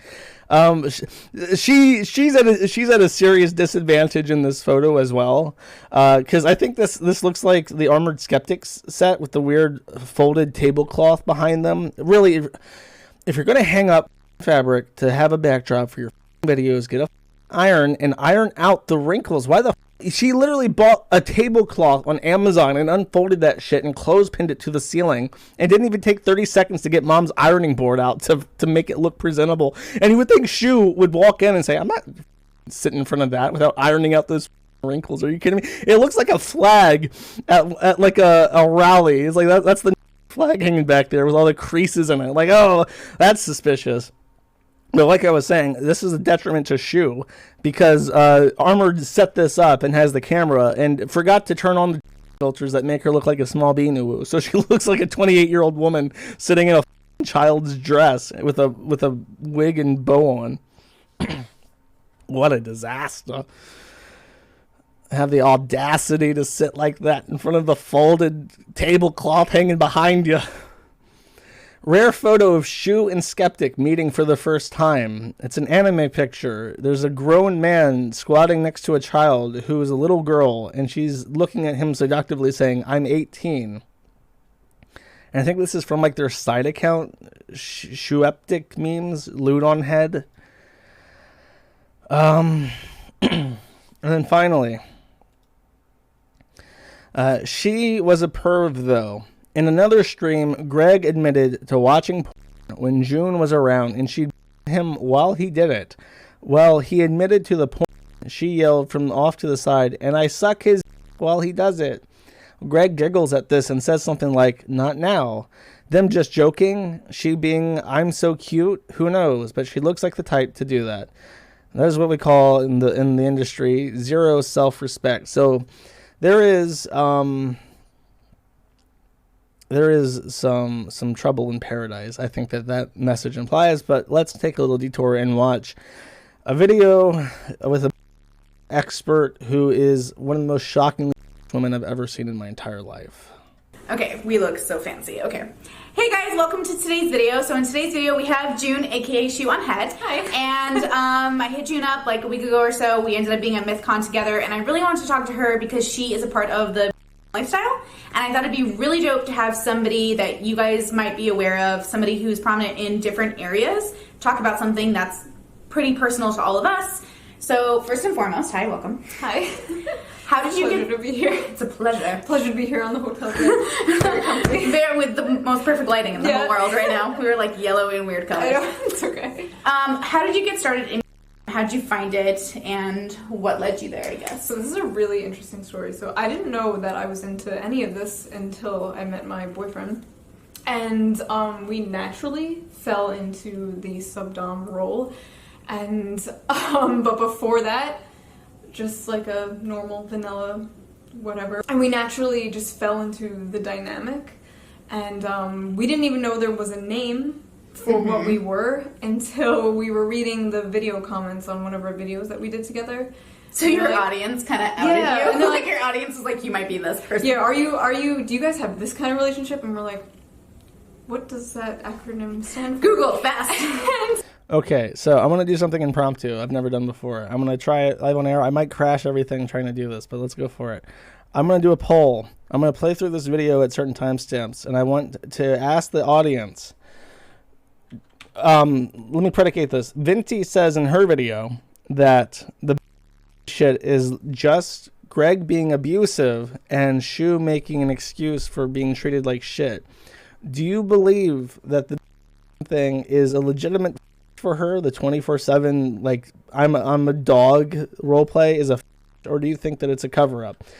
Do you think the 24/7 BDSM is a or cover up?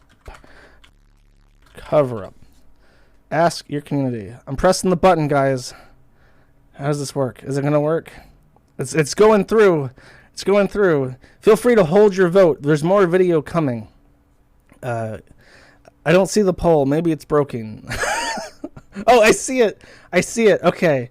I'll read the results. I'm gonna go back and I'll read the results. I'm so excited. Okay, 206. There's more video if you want to hold your vote. She was like, she did some like really cute puppy play live stream, and I was on it, and I was like, oh my god, I'm so jealous of your cage. And everyone's like, in the chat is like, Shoeonhead? Like, that cage is huge, by the way. It's very so intimidating. It rolls. Yes, I'm like, very awesome. Where did you? He puts me in the smaller cages. He's one of my tops, and he puts me in the smaller cage, but he puts her in a big cage because she's a pet, and I'm not. But yes, they are wonderful. They do the kinkier. That's cringe. Maybe I'll reserve my judgment until the end of the video. Oh, whoops, I skipped too much. Her shirt says gay as I did not notice that. Oh, I didn't know there was other people who felt this way. It's like, oh, we're not that weird, but we are. We're very weird, but that's cool. And what's my rule, guys? You are the freaks of the geeks. Stop trying to be vanilla. Stop trying to be normal. You are a freak. Yeah. And I think it's very important for our community to embrace that. Otherwise, it's going to be very awkward when you want to do really creepy things and people got all weird and PC about it. Yeah. Like, I'm all about PC culture in places that are appropriate, but not in...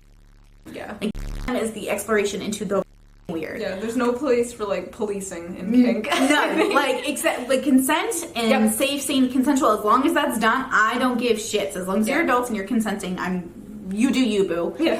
I'm all for PC shit until it comes to...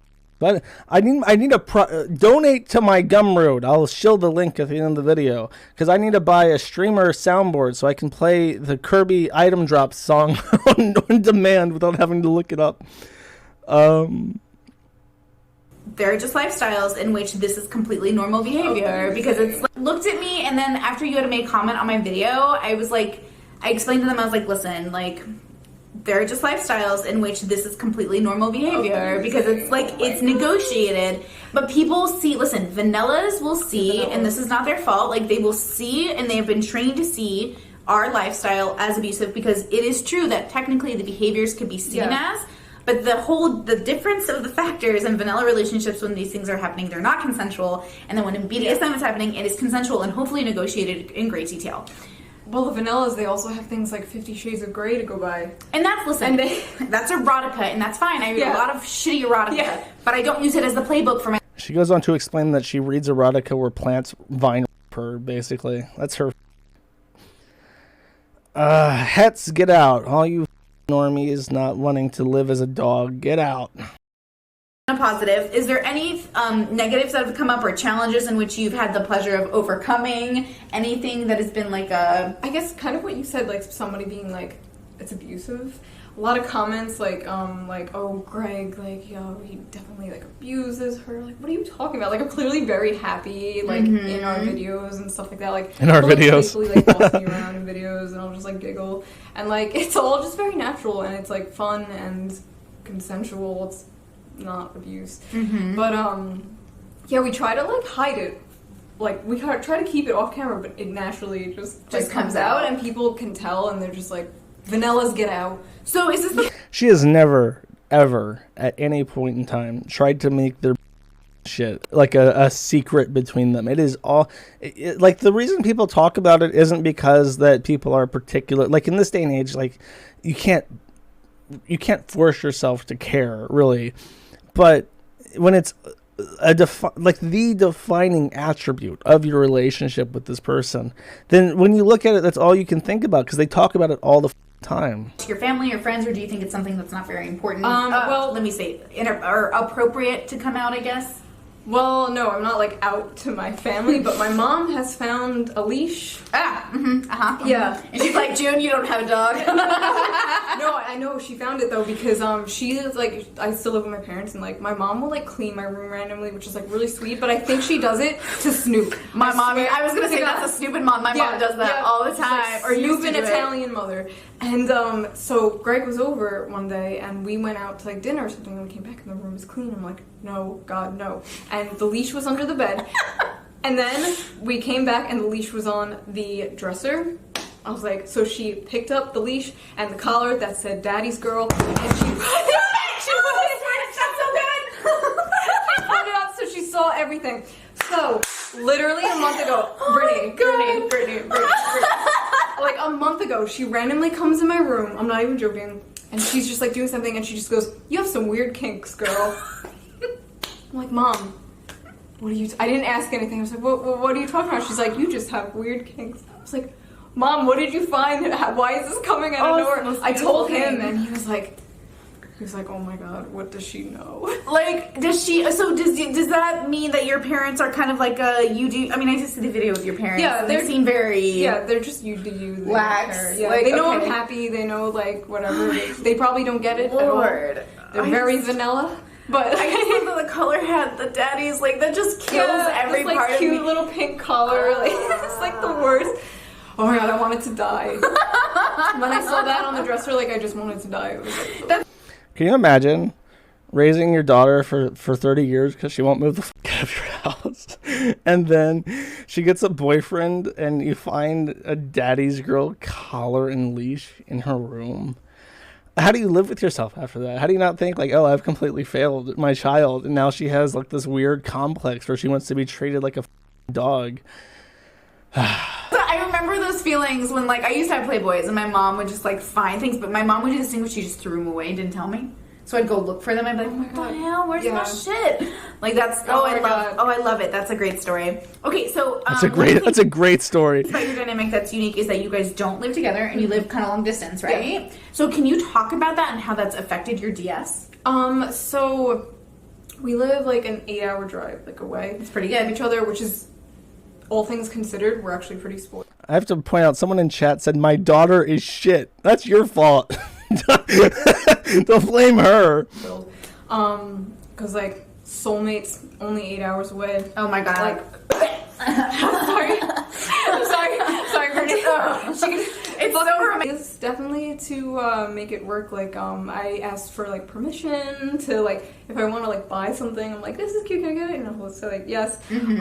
Like permission. Oh my God, I don't know how like personal I should get as personal as you're comfortable. Okay, cool. I've literally talked permission about to do stuff. I was gonna say I've done detailed like how to have on this channel. Like it doesn't like matter. No, like permission to just do stuff, and like he's found a way. We got this thing. Okay, it's called. I'm not like sponsored. Omnibod.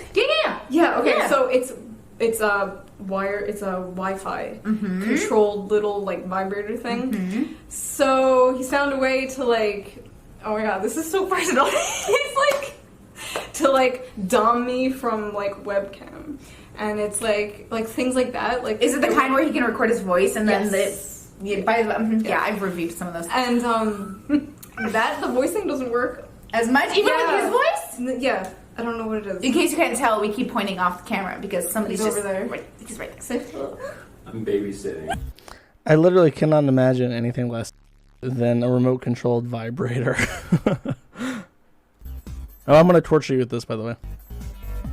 Do you have a problem with brats? Do you need a babysitter? Well then call Skeptic Brat Sitting. He can handle not only one brat, but two. And don't worry, some people say he hits like a submissive, but he'll whip them into shape. And guess what? He's also available for birthday parties. So go ahead and call 1-800-BRAT-CONTROL. You're welcome. Next timestamp. Moving right along. Talked about, but camera. Yeah. Are you monogamous? Yes. Okay, and then so do you guys? Is that monogamous like romantically, financially, or is that like monogamous but we also play with other people? Monogamous and we play with other people.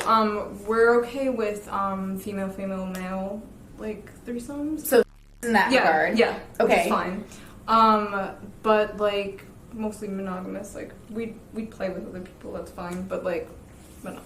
Okay. So we talk about that a lot on the channel because I know a lot of people think that like you have to be polyamorous in order to be in BDSM. That obviously isn't true. They just happen to overlap because it's convenient. But polyamory is a very hard and specific and difficult relationship dynamic that doesn't always work for everyone, and it's not something I would recommend for the lighthearted or for people just who don't function that way. Mm-hmm. Even for myself now, I'm like, why? Someone. To this day, Shoeonhead is offended if you call her a cuck. If you don't remember, cuck was a word that was forged in the irons of Gamergate. And when you point out that technically, if you sit there and watch your boyfriend or another girl, you are a cuck, she will get really defensive. And she's retroactively claimed that they never actually did any of this. But there's more caveats to the relationship than just that. But based on its face value, that's definitely a cuck thing. I don't know how far you are in your relationship. Are you guys gonna have babies and stuff, like little Italian deep-voiced babies? Like, who's gonna walk around and be like, "Mommy"? Spoiler alert: no, that does not happen. Yeah, no, I think we will have at least one. So if you guys have a family, is your dynamic going to move into that? Like, is it going to change, or you think you're going to continue it, or? Yeah, I think this is like just our personalities. Are you and the baby going to fight for binkies? Like... No, I'm not into the binky thing. Putting that out there. I could binkies and diapers. No, not gonna happen. Nothing wrong with it. Nothing wrong. With it. Never. But not icking your yum. We're just letting you know. Yeah. Okay. That's. I predict competition for my attention. Well, I think that just happens every time you have a baby and a spouse. I think that was the first time going through June's stuff, and that I actually heard his voice say anything like longer than a few words. Was him saying, "Oh yes, my child and my man-child wife will have to fight for my attention." I'm like, oof, this guy is a little bit cringe. And one more clip, and then we're done with this, I promise. My favorite insult. Are you ready, Greg? I hear you hit like a submissive. Oh my god, that makes me... Okay. I do want to hit you. That actually fucking works. That is my favorite insult. This is so fake and obnoxious, but there's something I want to point out. And then I can tell... So when I say that to tops, I can tell whether or not they're going to work with me, because some tops are like, hey, look at him. He's seething. Oh my god, I need a minute. That's my edging. You're welcome. I had you edge a top. Yes. You threatened him without negotiating first, so he has to wait through the negotiations. So, I promise. I'll mute this. We'll go back and we're instant replay. Shuwoo is the smallest being, and she hates fat people. I want you to look at her stomach in this. You can see that she's wearing like a really tight-fitting dress, and because she's sitting down. Like, I know that even thin women, when they sit down, they get rolls, but I just really admire this body language here. So there she is. She moves forward. She pulls out her dress, and then she starts to like flatten the fabric on her stomach, and she adjusts her posture because she realizes that she has like a spare tire, and it's form fitting. I really appreciate that because I don't know. I just know that she's very insecure, and she says as much. And seeing her like live on video showing that she's insecure is funny to me. Okay, so now. I had so much content for this relationship saga that let me get rid of this for your viewing pleasure. I will get rid of that. I have so much content for the Greg stuff. Oh, by the way, the poll finished before I move on. Do you think the 24/7 is a or a cover up?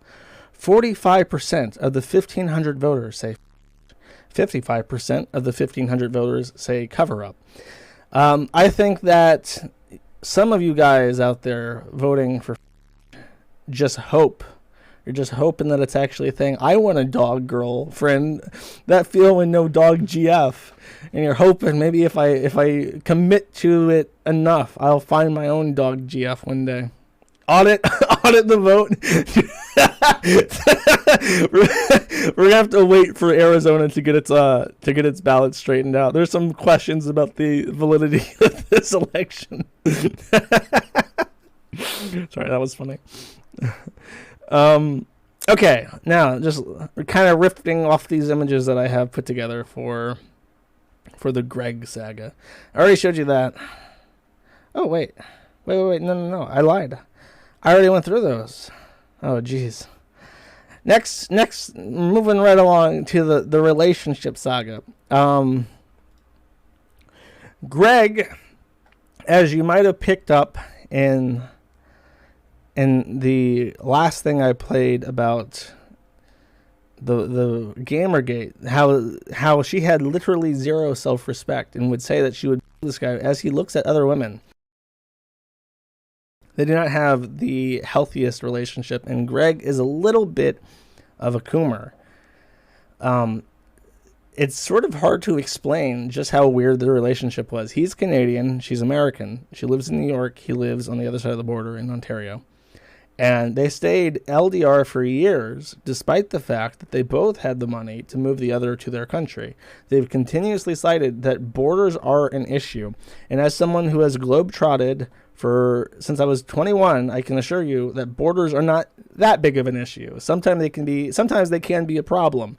But if there's a will, there's a way, especially when it's Canada and America. I would say that Canada and America has like the friendliest border in the entire world. Like in terms of like actual borders and not like the EU or whatever. Like I can't think of a single border that's nicer to get across than that one, especially when dealing with the U.S. because the U.S. has its own sorted array of problems with immigration and stuff. But really, if there's there's a way.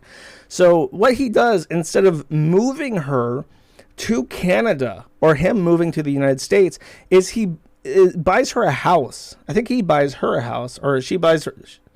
Did she buy her own house? Whatever. She gets a house, but it's in the U.S. right on the border of Ontario and New York, and she stays in this cuck shed while he stays in Canada, and they remain in a long distance relationship across the border, but she moves a little bit closer. And the only thing that I can think of in regards to this is that he wanted her out of the house because he was like other people. In particularly because of this, what I'm about to show you. Skeptic TM retweets, Scrump Collabance, better ass than 90% of women, guaranteed. Makes an effort to look feminine, knows how to treat a because they have one, never gets pregnant or on the rag. Traps, the logical choice. So he has, throughout their entire relationship, tweeted about his lust for girl. He has never stopped at any point in time. He has throughout the relationship, like they're even like joking about threesomes with and shit. Shoeonhead, coping with the fact that her boyfriend is more attracted to men than women, says traps aren't gay. You are attracted to secondary features. If it looks like a chick and your PP gets hard, you are not gay. End of debate. Story of my life. Cope, seethe, and dilate. This is them sitting to... Actually, this is just Greg. That's Blair White. I think all 3 of those are men. That's Blair White. That looks like a dude. I don't know who the f*** that is. And I can see the hands on that one. I would say probably not. Probably not. I'm going to be nice. The one, that one's definitely a dude, though. I like this one. So Siren Cove says, I have this. No, okay, this one's not trans. Just so you know, I have this filed under healthy relationship. This is Siren saying, "Oh, oops, didn't see you there. I was just eating lunch. No big deal." And then Evangeline Lockhart says, "Armored Skeptic, bro, you have a girl. You can't be liking this tweet." And later on, this person Siren tweets out. Wait, wrong one. Where is it? Oh, this. Sorry. Wrong one. Tweets out, "One time a YouTuber with a GF that appears in his videos often told me I could be his thick secret. Thick Secret is my new brand." Very likely that's Armored Skeptic. I don't know where this chick lives, but if she lives in Ontario, Canada, he has definitely this chick. And he's liking other like random hoes on Twitter. I cleaned my room, you cunt, and it's like a picture of like a really fit girl in underwear, and it doesn't look anything like June. June does not look like this random chick, so I don't know. Maybe he's just not attracted to her at all, and it was just a business arrangement from Don Sargon to keep the family strong, like some sort of medieval arranged marriage. Armored Skeptic says, "I love the internet," and he's replying or quote tweeting this saying, "Jesus Christ, imagine disrespecting your fiance and lying to yourself about being attractive in the same sentence." To which Lilith Lovett, of course, replies, "I let you put babies in me if it were possible." And Armored Skeptic says, "I'm not sure you're helping, but thank you." Because apparently Lilith Lovett has to be in every thing ever, all the time. And it's because of people like Armored Skeptic encouraging it to do this shit. But meanwhile, June in the cuck shed tweets out this comic, which is like, I guess she sees that as them, but you know, a lady passes by and she makes an evil face at her because she's a jealous type. I don't know how a jealous type is dealing with this kind of shit though. I don't know how a jealous type is dealing with anything that I just said, but she says that she's jealous.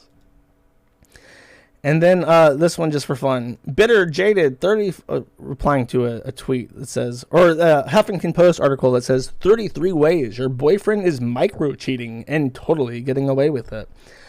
Brought by Melanie Burley.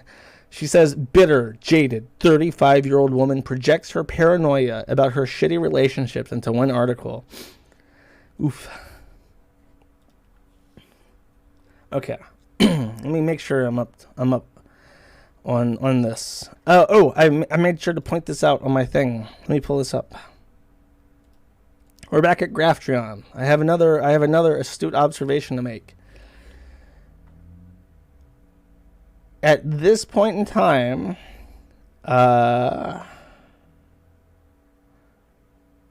December, right around here, something happens. And she peaks up a little bit in the patrons, and then there's a precipitous decline of patrons since then. What could have happened at that point in time to cause such a rise and drop?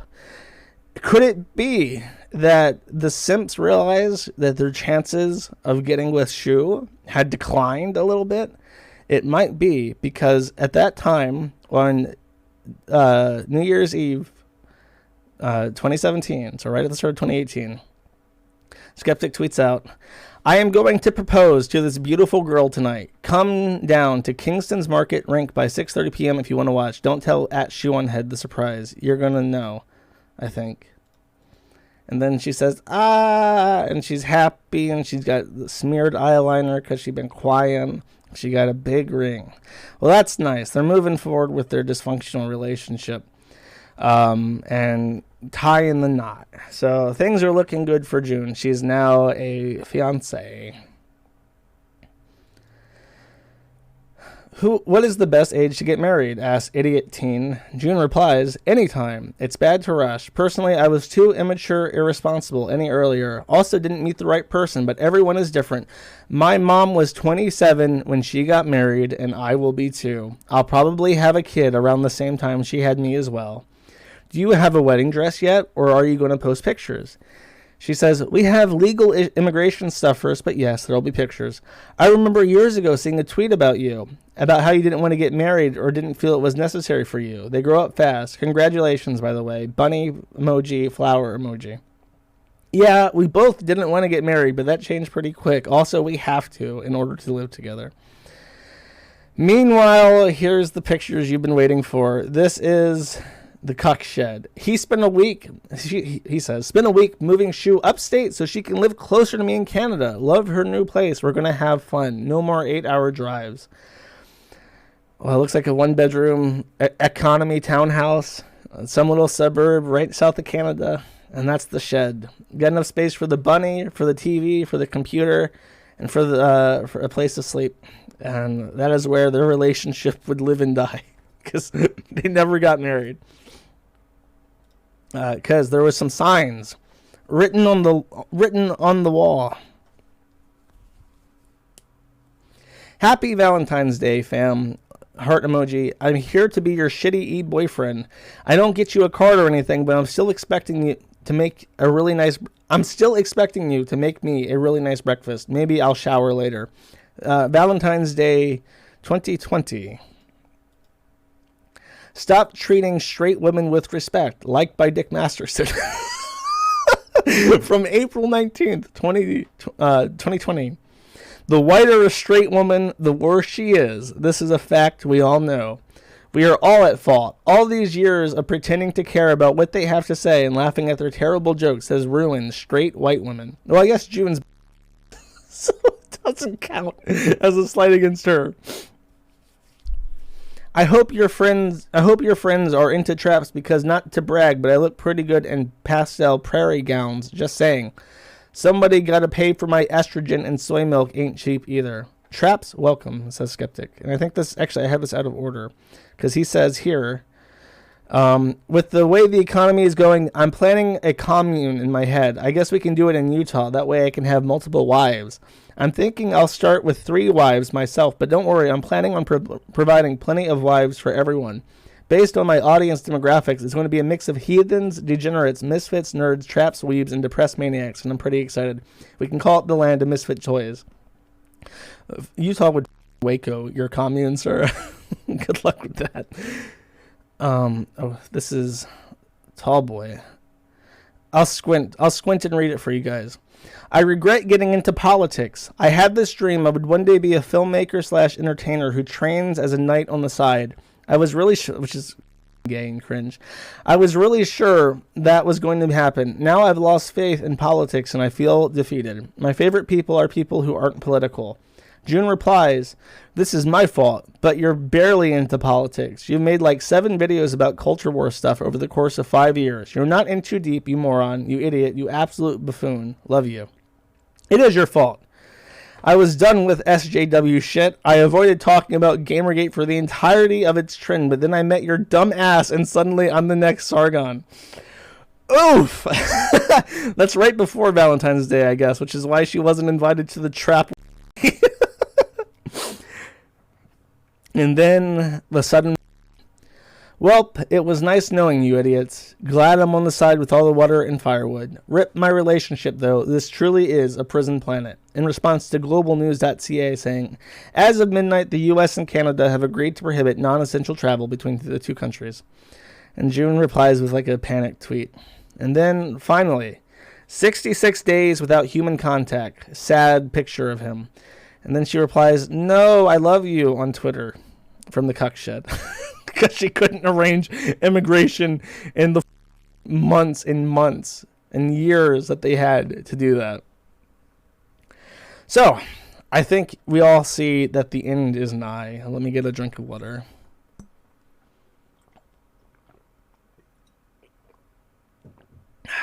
been 2 hours. Oh my God. Before I proceed to the end times, I should talk a little bit about the politics side, and I promise I will be mercifully short, because as I mentioned, June has one political alignment. Women suck. That is it.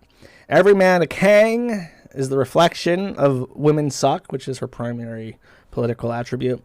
And trans rights are important to her because they're women, but they're men, and that's base. Aside from that, she doesn't care what people do. And she doesn't have any kind of morals or political, direction. She doesn't have religion, but she doesn't want to see anyone hurt because she's a woman and she has maternal instinct. So she is, by default, being apathetic and naturally a woman and sympathetic. She is a socialist libertarian. This is not out of any actual philosophy. And that's that she's been leaning a little bit more left, but still staying in like a neutral libertarian, I don't give a kind of position. And being a fence center is very hard, just ask Boogie, so she's naturally pissed off both sides. So, besides that, she was friends with Lauren Southern, who you all know. I don't know anything about her except that she's like right-leaning, got kind of popular during the Trump stuff. She's like a blondie, so everyone's like, ooh, she's a woman and she agrees with my politics. Let's give her a platform. She was also friends with Greg and Shoeonhead, and here they are together, looking all happy in some kind of high-rise.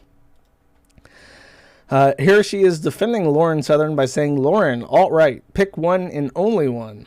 To which, hard on for Assad says in reply, quote tweeting Lauren Southern, alt-right means I don't have to be ashamed of my heritage. Well, check mate from hard on from Assad. I like to pretend that's just Sargon. He has to run his own troll accounts.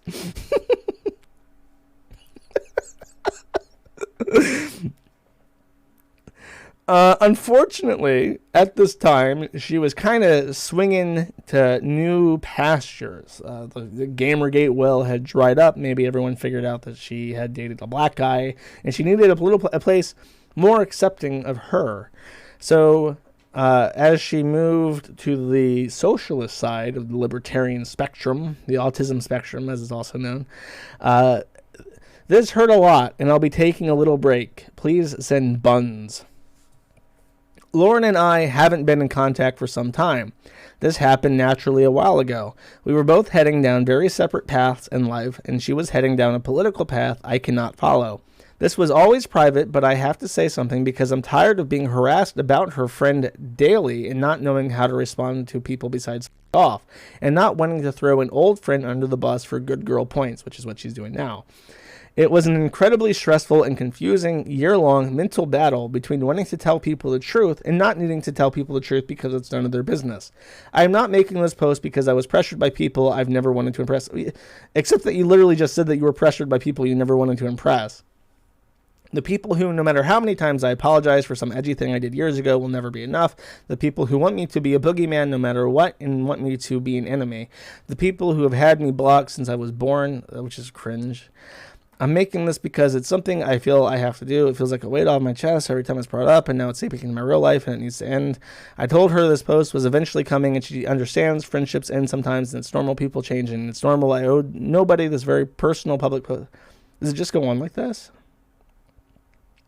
Blah, blah, blah, stress, overwhelming, need to get it out there, move on. To all the people who were constantly on my ass about this for months, and the really cool, awesome person who contacted someone in my immediate family, scaring them to death. You don't know what goes on behind the scenes in someone's personal life. You have no right to pry about personal relationships. If I do, blah, blah, blah, blah, blah. Basically, sorry, Lauren Southern, but you're a and bye-bye. To which Lauren Southern replies with a very sad cat meme. He's being dusted, and he's sad about it, saying, I'm not feeling so politically compatible. We've got our own paths, and there's no hard feelings, heart emojis. Now, you might be thinking, never apologize. It's always a mistake to apologize. Well, you're right. Here we have her a couple somethings later. Maybe an hour, maybe 30 seconds, maybe 6 months, I don't know. But she says in Discord, I'm sad, fam. Lauren and I talked. She understood why I needed to separate myself from her. We're not fighting. I made a post about it. Everything was okay, but people are making drama about it. Even though there are no hurt feelings, I shouldn't have been so vulnerable on the internet. Lowercase I, of course. She's sad typing, so shift key has been removed from keyboard. I'm too sensitive to show any vulnerability. I would be lying if I said I wasn't pressured by the dozens of people who screech at me every day for being friends with her. Now I'm regretting saying anything, and I should have continued saying nothing like I have for a year. I don't care about the anons, but people thought it was cool, and people I thought were cool and that I liked are being assholes about it, and it kind of hurts. I didn't expect Ian Miles Chong to subtweet me and completely misrepresent what I said. Imagine getting cucked by Ian Miles Chong. Oh my god. There is not a grosser looking person on the planet. He is like half Indonesian and half like the contents of an ashtray. He's so gross looking. Anyways, and completely misrepresent what I said. And that hurts a lot to see, even if I didn't like him all that much. I feel bad. I didn't want this to look like I was throwing Lauren under the bus, and I tried to make that clear. She knew I wasn't, but I guess it didn't matter. I was supposed to upload Cosmo Cringe today and leave for Canada tomorrow, but I've moved my ticket and upload tomorrow because I can't concentrate. Just sad feels today. To which Meat replies, I don't think saying something was the wrong move. Maybe instead of splitting ways with her, you could make it known that the friendship is possible despite differences in political beliefs. Yeah, no shit. Because it is, totally is, and it's kind of weird people don't seem to buzz for getting that. Oh, people seem to be forgetting that. This man is like a bee gimmick account who uses the bee emoji instead of bee. What a weirdo. Anyways, when people find my mom's address and tell her that I hang out with, it starts to get scary though. I shouldn't move out of your mom's house. Step one. I shouldn't use the internet when I'm sad. I think that's the moral of the story. I sad posted, should have waited. And now a few people are taking advantage of that open wound. Yeah, you probably shouldn't throw random people under the bus for political purposes. It kind of makes you look like a conniving bitch. And how do I want to introduce this? I'll read my notes. I'll go by my maybe past Josh was smart and came up with a way to present this information. Venty was a mutual friend of both Laura Southern and June, to the point where they talked about a foursome together with some random or like a different person. Jessic says, so I guess Armored Skeptic and Shoeonhead are down for that threesome. We in, boys. To which Brittany Venty replies, I feel left out. And then Skeptic says, talk to Shoe. And then June presents Brittany Venty a 3 to foursome application, asking, are you a woman? Are you ugly? Would you let me grab your boopies? And then Brittany Venty replies, boopies, lol, that's so cute. So Brittany Venty was all down for this foursome with Jessic's ow? I'm going to assume that's a good faith. And then, so just to establish that they had good terms, that was the kind of level that they were at. A changeling. She hasn't changed yet. I guess she is kind of changing. Anyways. Oh, that's Venty's best friend, the Jessics. So you can't have a threesome with Jessic without having Brittany Venty involved, I guess. But after the Lauren Southern ordeal, Venty tweeted out this piece of pointed satire saying, I'm writing this letter not for attention like all letters that are screen caps in this style get, and to be a drama queen, but to be really emotional and lie about my intentions to you all for sympathetic support. I do not care about what you guys think of me, but I hope that this will stop you guys from sending bad thoughts about me on Twitter because you think badly of me. I don't want to be like a totally meanie face here, but I want you guys not to think badly of me, and it's really starting to affect me offline. I'm not friends with pee-pee poo-poo heads. I am friends with more likable people. I'm not throwing pee-pee poo-poo heads under the train.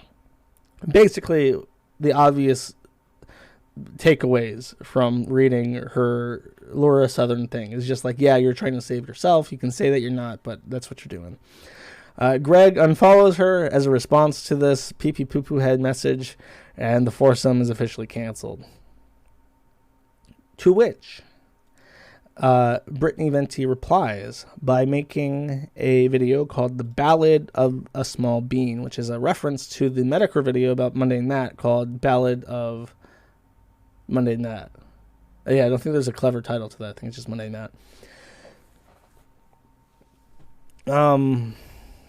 there's a lot of references to Locale Farm, and I think both Brittany Venty and Shoeonhead actively read their threads and each other's threads on Locale Farm, which is funny. And there's a way to accurately prove that she watched this video and was deeply impacted by it, because in the video,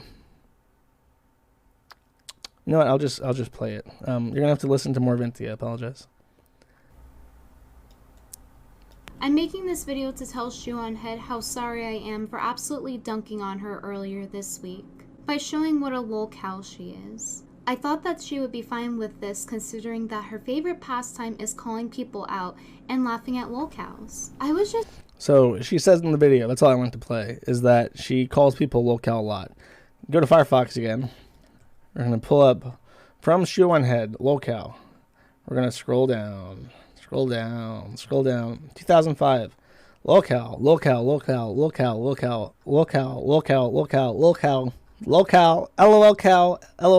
cow. She calling... Oh, wait, that's not who I thought it was. Lolcow, more lolcow. Ha ha ha, lolcow. This guy's a lolcow. Look, that's a lolcow. And then March 12, 2018, right before the Venty video, one mention ever since then in referencing Christian Weston Chandler, who saying, I shouldn't have checked in. They went from lolcow to sad cow. We're going to see them go to jail or worse in a few years. Honestly depressing. So Brittany Venty completely and totally deprived this person of a word as a result of their video, and I find that funny. But the lolcow stuff does kind of show that she's been involved in those image boards and shit for a long time. Though now I'm starting to see lolcow used by like normal people. I feel bad for, it's such an ugly word. I don't know why. I just don't like it. It's like you can't really pronounce it. The word lol is like you're mispronouncing it kind of. So to say someone's a lolcow or an LOL cow is like awkward in speech. But more people are using it. I might be partially responsible for that. If you want to watch those videos, by the way, I'm not going to play them because, as I mentioned, they're mostly just calling June a hypocrite, and everyone knows that. There's two of them. One's 14 minutes long. The other is 28 minutes long, and you can pull them up at their own time. Her fans are only interested in the croom, so you can point out that she's a liar or whatever, but nobody cares. None of her audience cares, literally, none of them. And now we are up to 2020 because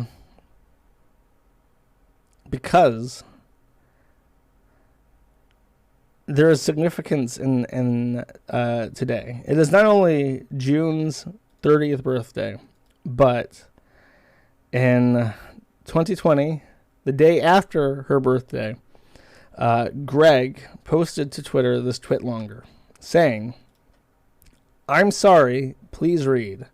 So it is not only June's 30th birthday, it is the first year anniversary of her and Greg being formally separated in their relationship.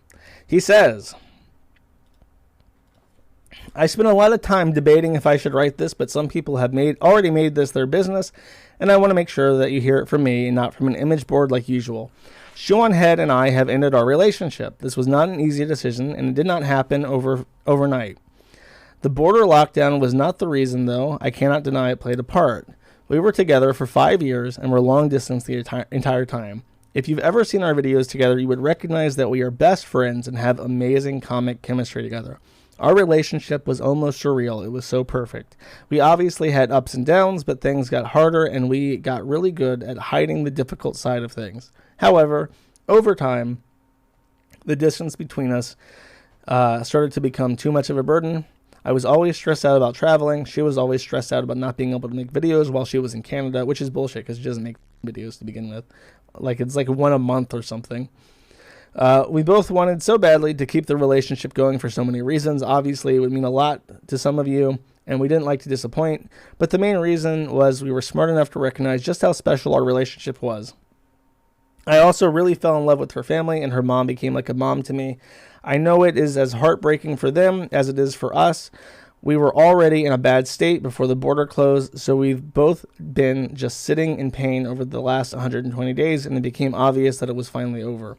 I wanted to make it clear that neither of us did anything wrong. Neither of us betrayed each other. We're not mad at each other or feel any kind of negativity. We just simply hit a point where we could not carry each other anymore. We were both defeated. This is legitimately tragic because we know in a perfect world where there wasn't an invisible line between us, we could have made it work and it would have been something amazing. This is why it was so hard to agree to end it. It was such a stupid reason to break up. But both our batteries are dead now and we can't recharge each other anymore. I know I don't have to say this because our fans, followers, subs are such amazing people, but please be respectful and show June lots of love and support. She is still an amazing person everyone loves, and she needs you now more than ever. I'm sorry, June. I'm so sorry, everyone. I'm sorry, family. We tried our goddamn best to hold it together, I promise. It's such a weird, reason to break up because it doesn't make any sense. If you want to get across the border, you very easily can. Like, the U.S.-Canadian border, as I mentioned, is not impenetrable. And even in, they eased up restrictions after only a couple of months. And what's really weird about saying that it's because of COVID is that they lived long distance anyways. So being long distance a little bit longer, what the does it have to do with any of that?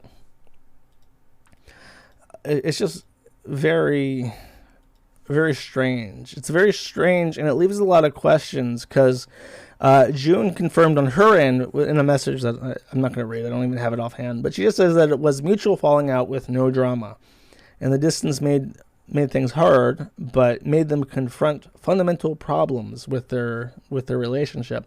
And all I can think is what really probably happened is that he got tired of validating her. I'm pretty sure that what it is just that she needs so much male attention, so much validation all the time that it is literally exhausting for him to try and support her in the way that she needs. And so he just gave up and stopped doing it. And then she lost interest in him because he wasn't giving her the attention that she needed. That's the only thing I can think of. If there's no weird chasing, cheating on each other drama, and who knows, there might be, because 2 days before this message dropped, he posted on Twitter saying that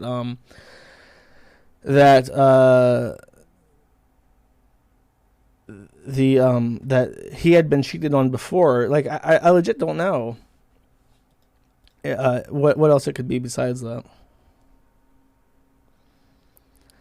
So the response from this was that Armored Skeptic deleted all the videos where they were together. June unlisted tons of videos where they were together. And a channel that they ran called Skeptic in June was renamed to ADHD reviews, and all the videos were made private.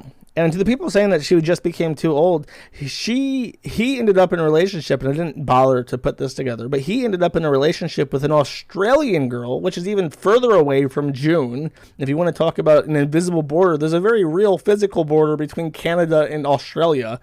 And she was older than June was. I'm pretty sure she was older than he was. So age didn't have anything to do with it. Location didn't have all to do with it. And he stayed in that relationship for over a year. I'm pretty sure that they only broke up recently, or for under a year then, I guess, because this is an anniversary. But for almost a year they stayed together. They met up a couple, I'm pretty sure. I think there's pictures of them together. And then he just said that she broke his heart. So he didn't post that after June and him split up after all these years, but the Australian fling that he knew needs any reasonable explanation that you could come up with to explain why they broke up doesn't make sense when you look at who he picked up immediately after. So it must be just, I think my assessment is the most correct one, where she just needed so much upkeep. And he didn't see that as a thing that he could do, especially if they chose to get married and live together and have kids. They really should have moved in together much sooner. If you're going to do an LDR thing, you better get together after half a year, or it's just not going to work. And anything that I did LDR, after 6 months, it's like a strain, and you're just I can't do this anymore. You have to get connected. Okay, so then, after all this drama, she's now all alone. Ooh. She starts to confess in her Discord that her life choices may not have been the best ones. So I'm going to read directly from the forum now, as a hack would.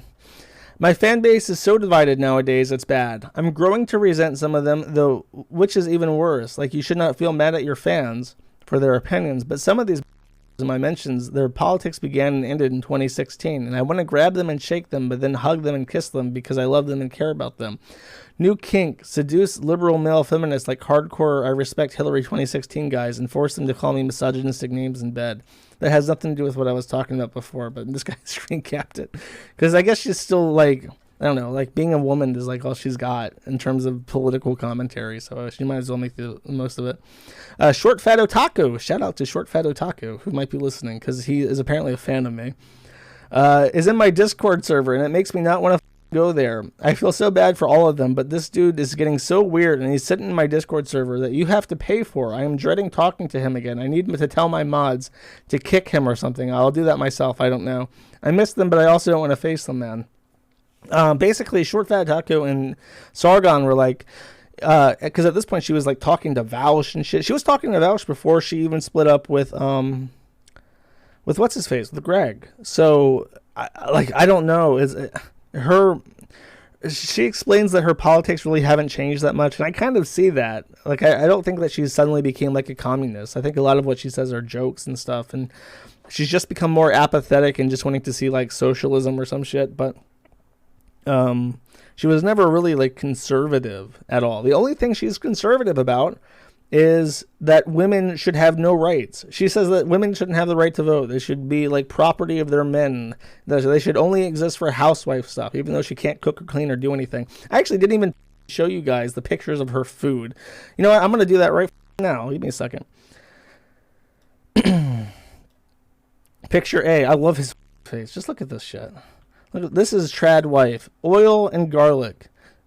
And then broccoli and lice? Cheese? Rice? I don't know what the that is. Then he was, look, you can see it's burned in the pan. You can see the black burned to the pan. And then he's looking at like, what the is that? There's no sauce. You can't serve pasta noodles without some kind of sauce. Otherwise, you're going to be like Amber Lennon hoffing that shit down your neck hole without any kind of lubrication to help it along its way. Then here we have this. Since people seem interested in my cooking adventures, I shall start to post more. Tonight was lemon, chicken, and asparagus. Rice would have made perfect, but oh well. So we have a bunch of chicken fillets, asparagus, and then some sort of wet sauce that literally looks like cum. I don't know what else to say about that. It does not look super appetizing. It's like, and there's like no artistry to the picture. It's just like a couple of boiled cuts of asparagus and like this oogly looking burger or booger like, chicken thing next to it. It's just like, eat up, Greg. maybe what's her face, the Australian girl, knew how to make a burger, and that was it's just like, I can't eat this shit. I can't live my life eating this garbage. Oh God. So, one other thing I would like to play. I forgot to play something. I'm going to go back to play it, but let me finish my talking points here, and then I'll go back and sync that.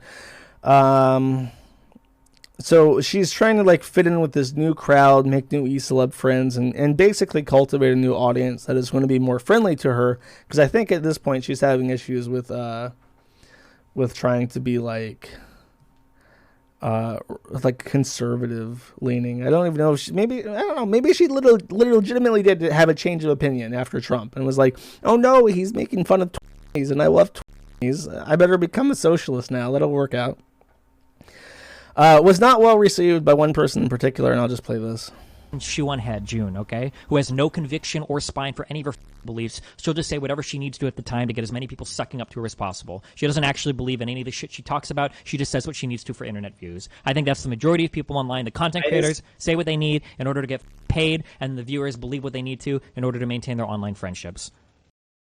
You know, sometimes Destiny really says things that are very undeniably true, and he says them in a way that are just like piss and vinegar in his mouth. Like he's actually convicted to what he believes. And I like those clips, those little vignettes of him being based. I do not think that me and Destiny would get along at all. I have a feeling that, actually, you know what? I joined his aside, I joined his Discord at some point, and I because people had kept saying, like, they'd kept memeing that he was like a super fascist guy, and that every time he got banned from Twitter, it was because he was like super fascist. So I joined the Discord server, and I got in the voice, and they were all communist. I'm like, why are there so many communist in this Discord server by this fascist guy?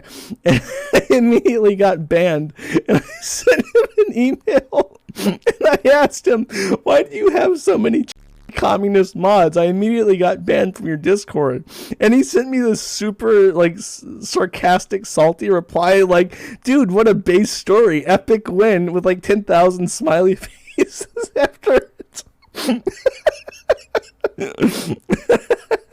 I completely forgot about that.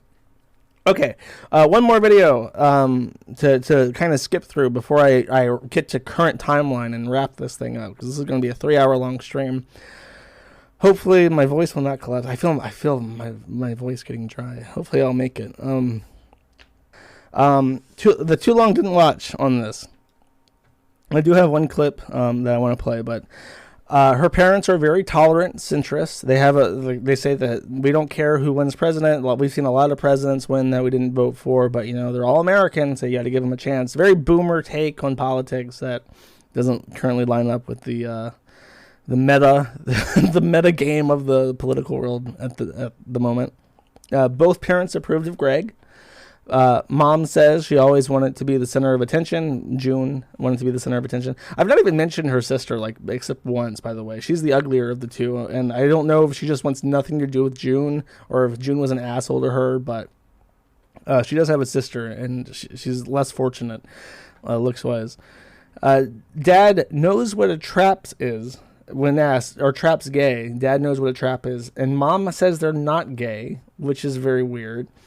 Parents are very offline types. They don't use the internet, which is based, and says that June is very online and can't even read a map on her own. She needs GPS navigation to get around. Really working on that trad wife aesthetic by being clueless, I guess. Parents claim that she was socially, kind of back her up on what she says by being socially isolated, but maybe just during middle school or something. I don't know. They said when she was in kindergarten, she had a T-Rex plushie, and she just ignored the other kids and stayed with her plushie, and as a little kid. But she grew up to be an attention whore. Mom's asked if they support feminism. Mom says that she supports feminism as an equal rights concept, but jokes that it was maybe a mistake because now they have to work, which is a sentiment that I've seen shared with some people. Mom lets out that June would pick her nose and wipe her boogers on the wallpaper, and she once discovered a whole section of the wall that was just covered in boogers because she kept doing this, which she has OCD. I guess that makes sense. As a small child, June once pointed at a black woman and asked very loudly, "What's wrong with that lady?" The answer being that she's black. And when asked to pick her favorite child, Mom replies simply, "Ollie is so much cleaner." So now that the Q&A has been skipped through, I'll just play the ending bit of it. Here, if you're watching, you can see them in the background. Mom's Italian, got a nice glass of red wine, and Dad's just kind of chilling like a villain. Oh, wait. Ollie is the bunny, not the sister. I thought Ollie was the sister. Okay, I guess they would just pick the rabbit then. Do you have anything to say to the people who say mean things about me? Everybody has their opinion. We tend to listen to the negative more than we do the positive. They're entitled to their opinion, but once they start making fun of you, that's different. Then I'm going to kick their ass. She's gonna kick my ass, boys and girls. I believe her too. She's got that Italian piss and vinegar. All right, gamers. We are now in 2021. We are in the final lap. We're nearing the end. Our time together is short. There's a little meat to this, actually. I want to point out, by the way, that this is the most notes I've ever had for anything ever, which is why this stream is 3 hours long. there are 400 lines of notes for this that I'm just kind of burning through, and 330 is the start of 2021, so there's still some left. Don't you worry.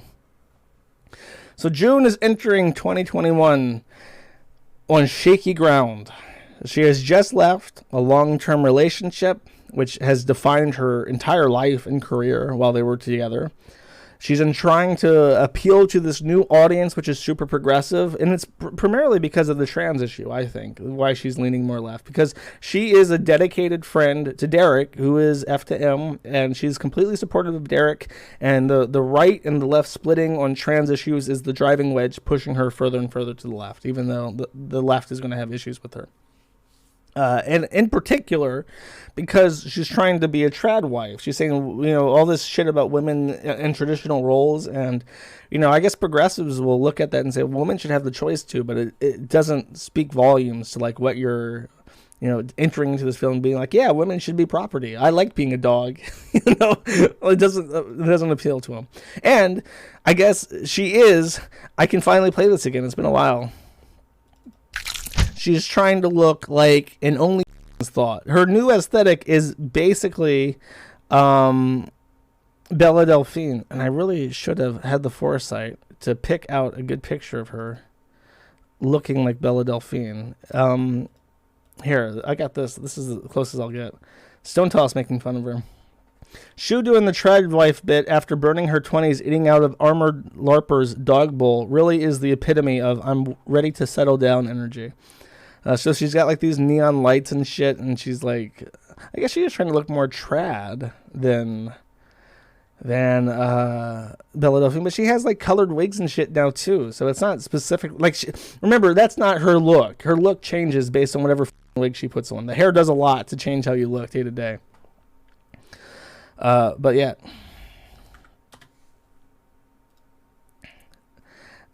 She doing the political shindig. She's fraternizing with Vaush, and there is some issues with Vaush because his audience does not like her at all, and he has to kind of apologize and get like that clip I played of very early on where Vaush and her are talking about feminism and shit. The whole thing's not that like I legit don't give a fuck about her politics, but she's trying to apologize for all the things that she said that are offensive and recontextualize them in a different light that's more flattering to her and this new audience. And in the midst of this, she encounters a problem. She has a nude leak. So she went all this time without getting catfished and without having her nudes leaked. And then something happens where there are these rumors of her apparently being involved with this guy called the Kingfisher. There's a couple points of evidence towards this, and I will show you. Actually, let me see if I can sum this up. She meets a guy named the Kingfisher in an actual Nazbol Discord, which is like a weird communist thing. And she has this quote from Every Man a King, which is now like her personal motto. And that's borrowed from an author called Huey Long. And Huey Long wrote a book called The Kingfish. And there was a guy called the Kingfish who had a private account with 2 followers, one of them being June. And then after the Reddit for Vaush had a meltdown over Vaush's association with women, or with a woman, with June, chasing after, he unfollowed her. And then warned people, said, I told you guys about the Nazbol vortex, or whatever And then the Kingfish tried to clarify on Twitter that actually he was completely pro-family but anti-fascist. And there's an issue in that the guy that he's using in his display picture is definitely not him. This is the picture. Massive. And this is the person that June got catfished by. This is the Kingfish. As it turns out, this is a man from Switzerland. And we found his Instagram on the forum after the nudes leak. And he legit joined He legit joined the forum to tell us personally that he has had no encounter with June and that he is very much a... he says, Freya, I'm sorry you feel that way about me. I hope we can still be friends. Love, poor gay Swiss man. And he goes on to say that, yes, he's an Instagram model. Yes, he's very gay. Yes, he's from Switzerland. And no, he has never, ever had any contact with Shoeonhead. And he is definitely using this guy's pictures because if we look at Firefox, here are the conversation logs between him and June. And I think she published these to prove that they weren't dating. And I don't know what she was trying to prove because they're very obviously flirting with each other. He posts a picture of her saying, shut the f*** up, neoliberals. She says, thinks this rules. Use it wisely. I need a neocon too. I'm pro-choice. Women posting their L's, so he's more conservative than she is. He's saying social justice itself is not bad. I hate the counterproductive woke shit. He's like, yeah, sure. And then she says, I'm a Nesbill then. Is your thirst for Tucker Carlson legitimate? And then she says, I'm like legit 30-70 on that ironic scale with that. Not saying which percent is which. And it's just like she's obviously flirting with this guy. By doing like the keyboard spasm typing and shit that like tweens would do on Maple Story when you're flirting with him and laughing at everything he says. And he's like, I know you're a degenerate. That's why I like you. I want to turn you into a good little housewife. And she says, Jesus, well, I just got out of a 5-year relationship. Let me be a Volcel for a little bit. You're almost 30. You should be thinking about this stuff. that was probably the winning ticket right there. And then what happened is that she voluntarily gave him a password that she used, and he tried it. And this is the story, at least. There's rampant speculation that she leaked it herself or Greg leaked it, but I think the official story is that she gave him a password, and he tried it on Instagram, and supposedly it worked. I don't know if there's like 2-factor authentication or whatever for Instagram, but she had saved those pictures that were leaked, and then he saved them himself and sent them out into the ether. So that's the story of how she got catfished by someone who had Kingfisher in their name. And I have some descriptions of things to note. Everything is filtered in it's like Snapchat. It's Snapchat, not Instagram. I think I said Instagram. Snapchat is what he got access to. There's pictures of her in like a creepy pink onesie, like a kid would wear. The room is completely trashed.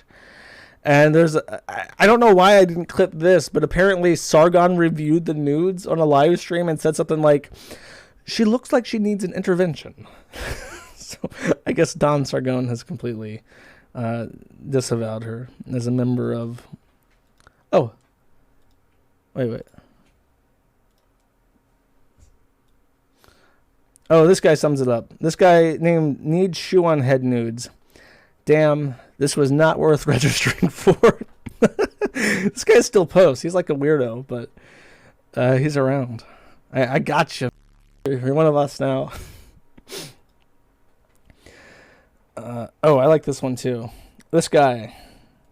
I feel so bad for innocent Newfoundlands who find me through normal political commentators and have no idea what they're there for. To which Evan Easy Dookie says, hey June, I know you're probably having a stressful day because of the leaks, and I want you to know I still love you, and I'm still here for you if you need me. Oof. Maybe, if she marries this guy, she can be friends with Easy Peasy next. She can move to Tel Aviv, make some new friends there. That would be great. I would be all for that. That'd be a funny June arc where she marries a Jewish guy, moves to Israel, and then becomes like a stout Israeli nationalist. That would be funny. She would just completely shit all over all the people she knew. 3 months deep on his Twitter timeline and accidentally hitting like. And then Marty G asks, who, your ex? To which Shoeonhead replies by blocking him. So I guess it was Greg. Oh, jeez. Oh, you know what? Actually, no, I don't have a picture. Whatever. I'm going to die if I keep going at this rate. I just want to touch on one other thing. Yeah, one other thing.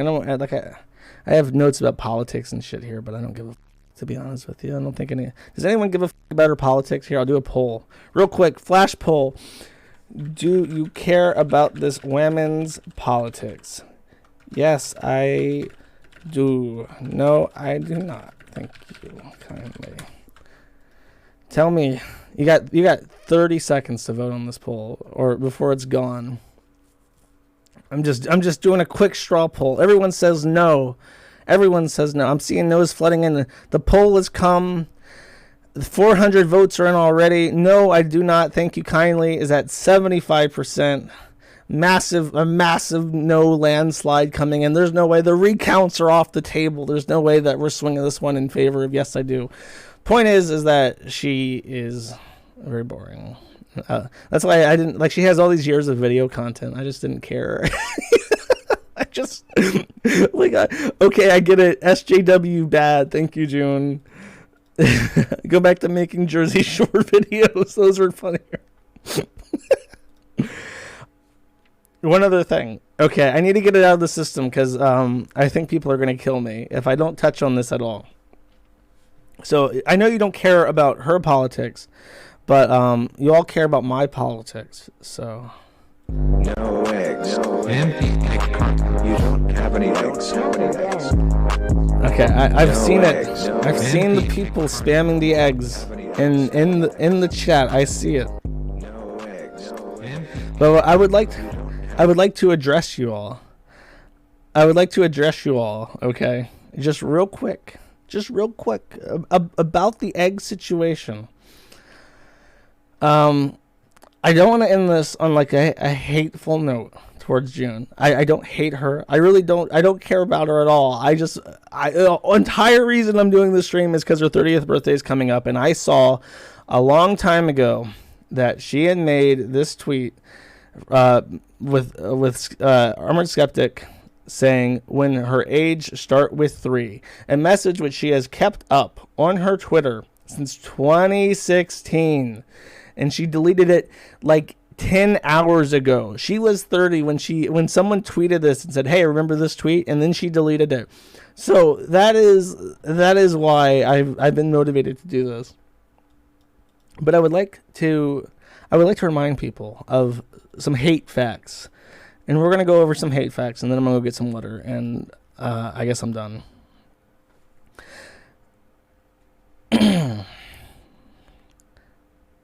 White women voted for Trump in 2016 and 2020. If the Electoral College was left up to white women in 2016, he would have won with 327 electoral votes. If it was up to white women in 2020, he would have won the popular vote, at least, with 55% of the white women vote, which is up 3% from last year. So more white women voted for Trump in 2020 than they voted for Trump in 2016. In the 1800s, women got married at 26 and they had their first child at 28. When we see these graphs of women getting older for their first baby, we are only looking at it from when they started counting in 1950 to like 1970. You only see this part of the graph. But if you look at the correlation between the two over history, it was like 30 back in the day too. So people freaking out and thinking like, oh, I need to marry a woman who's like 15, otherwise there's no way I'm going to have a healthy baby. You're like, and it's not even like a historical thing where women got married after their first pregnancy. Only the nobles did that to consolidate wealth. If you're like panicking because of the eggs, because there's no eggs, there's no egg carton, empty egg carton, historically that has never been the case until after the boomers ruined the world for everyone by popping out children exponentially as soon as they got home from Germany. And the white pill on white women is they are more attracted to their own race than any other demographic. 87% of white women between 15 and 44 are either virgins or only have one partner in the last year. So between 0 and 1 partner per year. On Tinder, they're more likely to select white women than other races are to select their own race. They, as I said, this is repeating my point about Trump, but they vote overwhelmingly conservative, and this generation especially, young people just coming of age to vote right now, are more conservative than ever before, especially white women specifically are. There is only one proper path. There is only one woman who can give you a white child, and it's not as desperate a situation as you think it is. So June, there's still hope not me. Don't ask me. I don't want you, because I know that you're a coal burner. But if you go off the internet and delete everything and change your name to something else and never mention Andrew Amid ever again, you have a chance to have a normal life. You will not have it with Vaush. You will not have it with the Kingfisher. But it's still achievable. You just got, you got some years, buddy. People were having kids all the way to their mid-30s, even in the 1800s. So don't kill yourself. Don't become a communist lesbian or whatever and that's it. That's my politics. I'm out. That's all I got to say.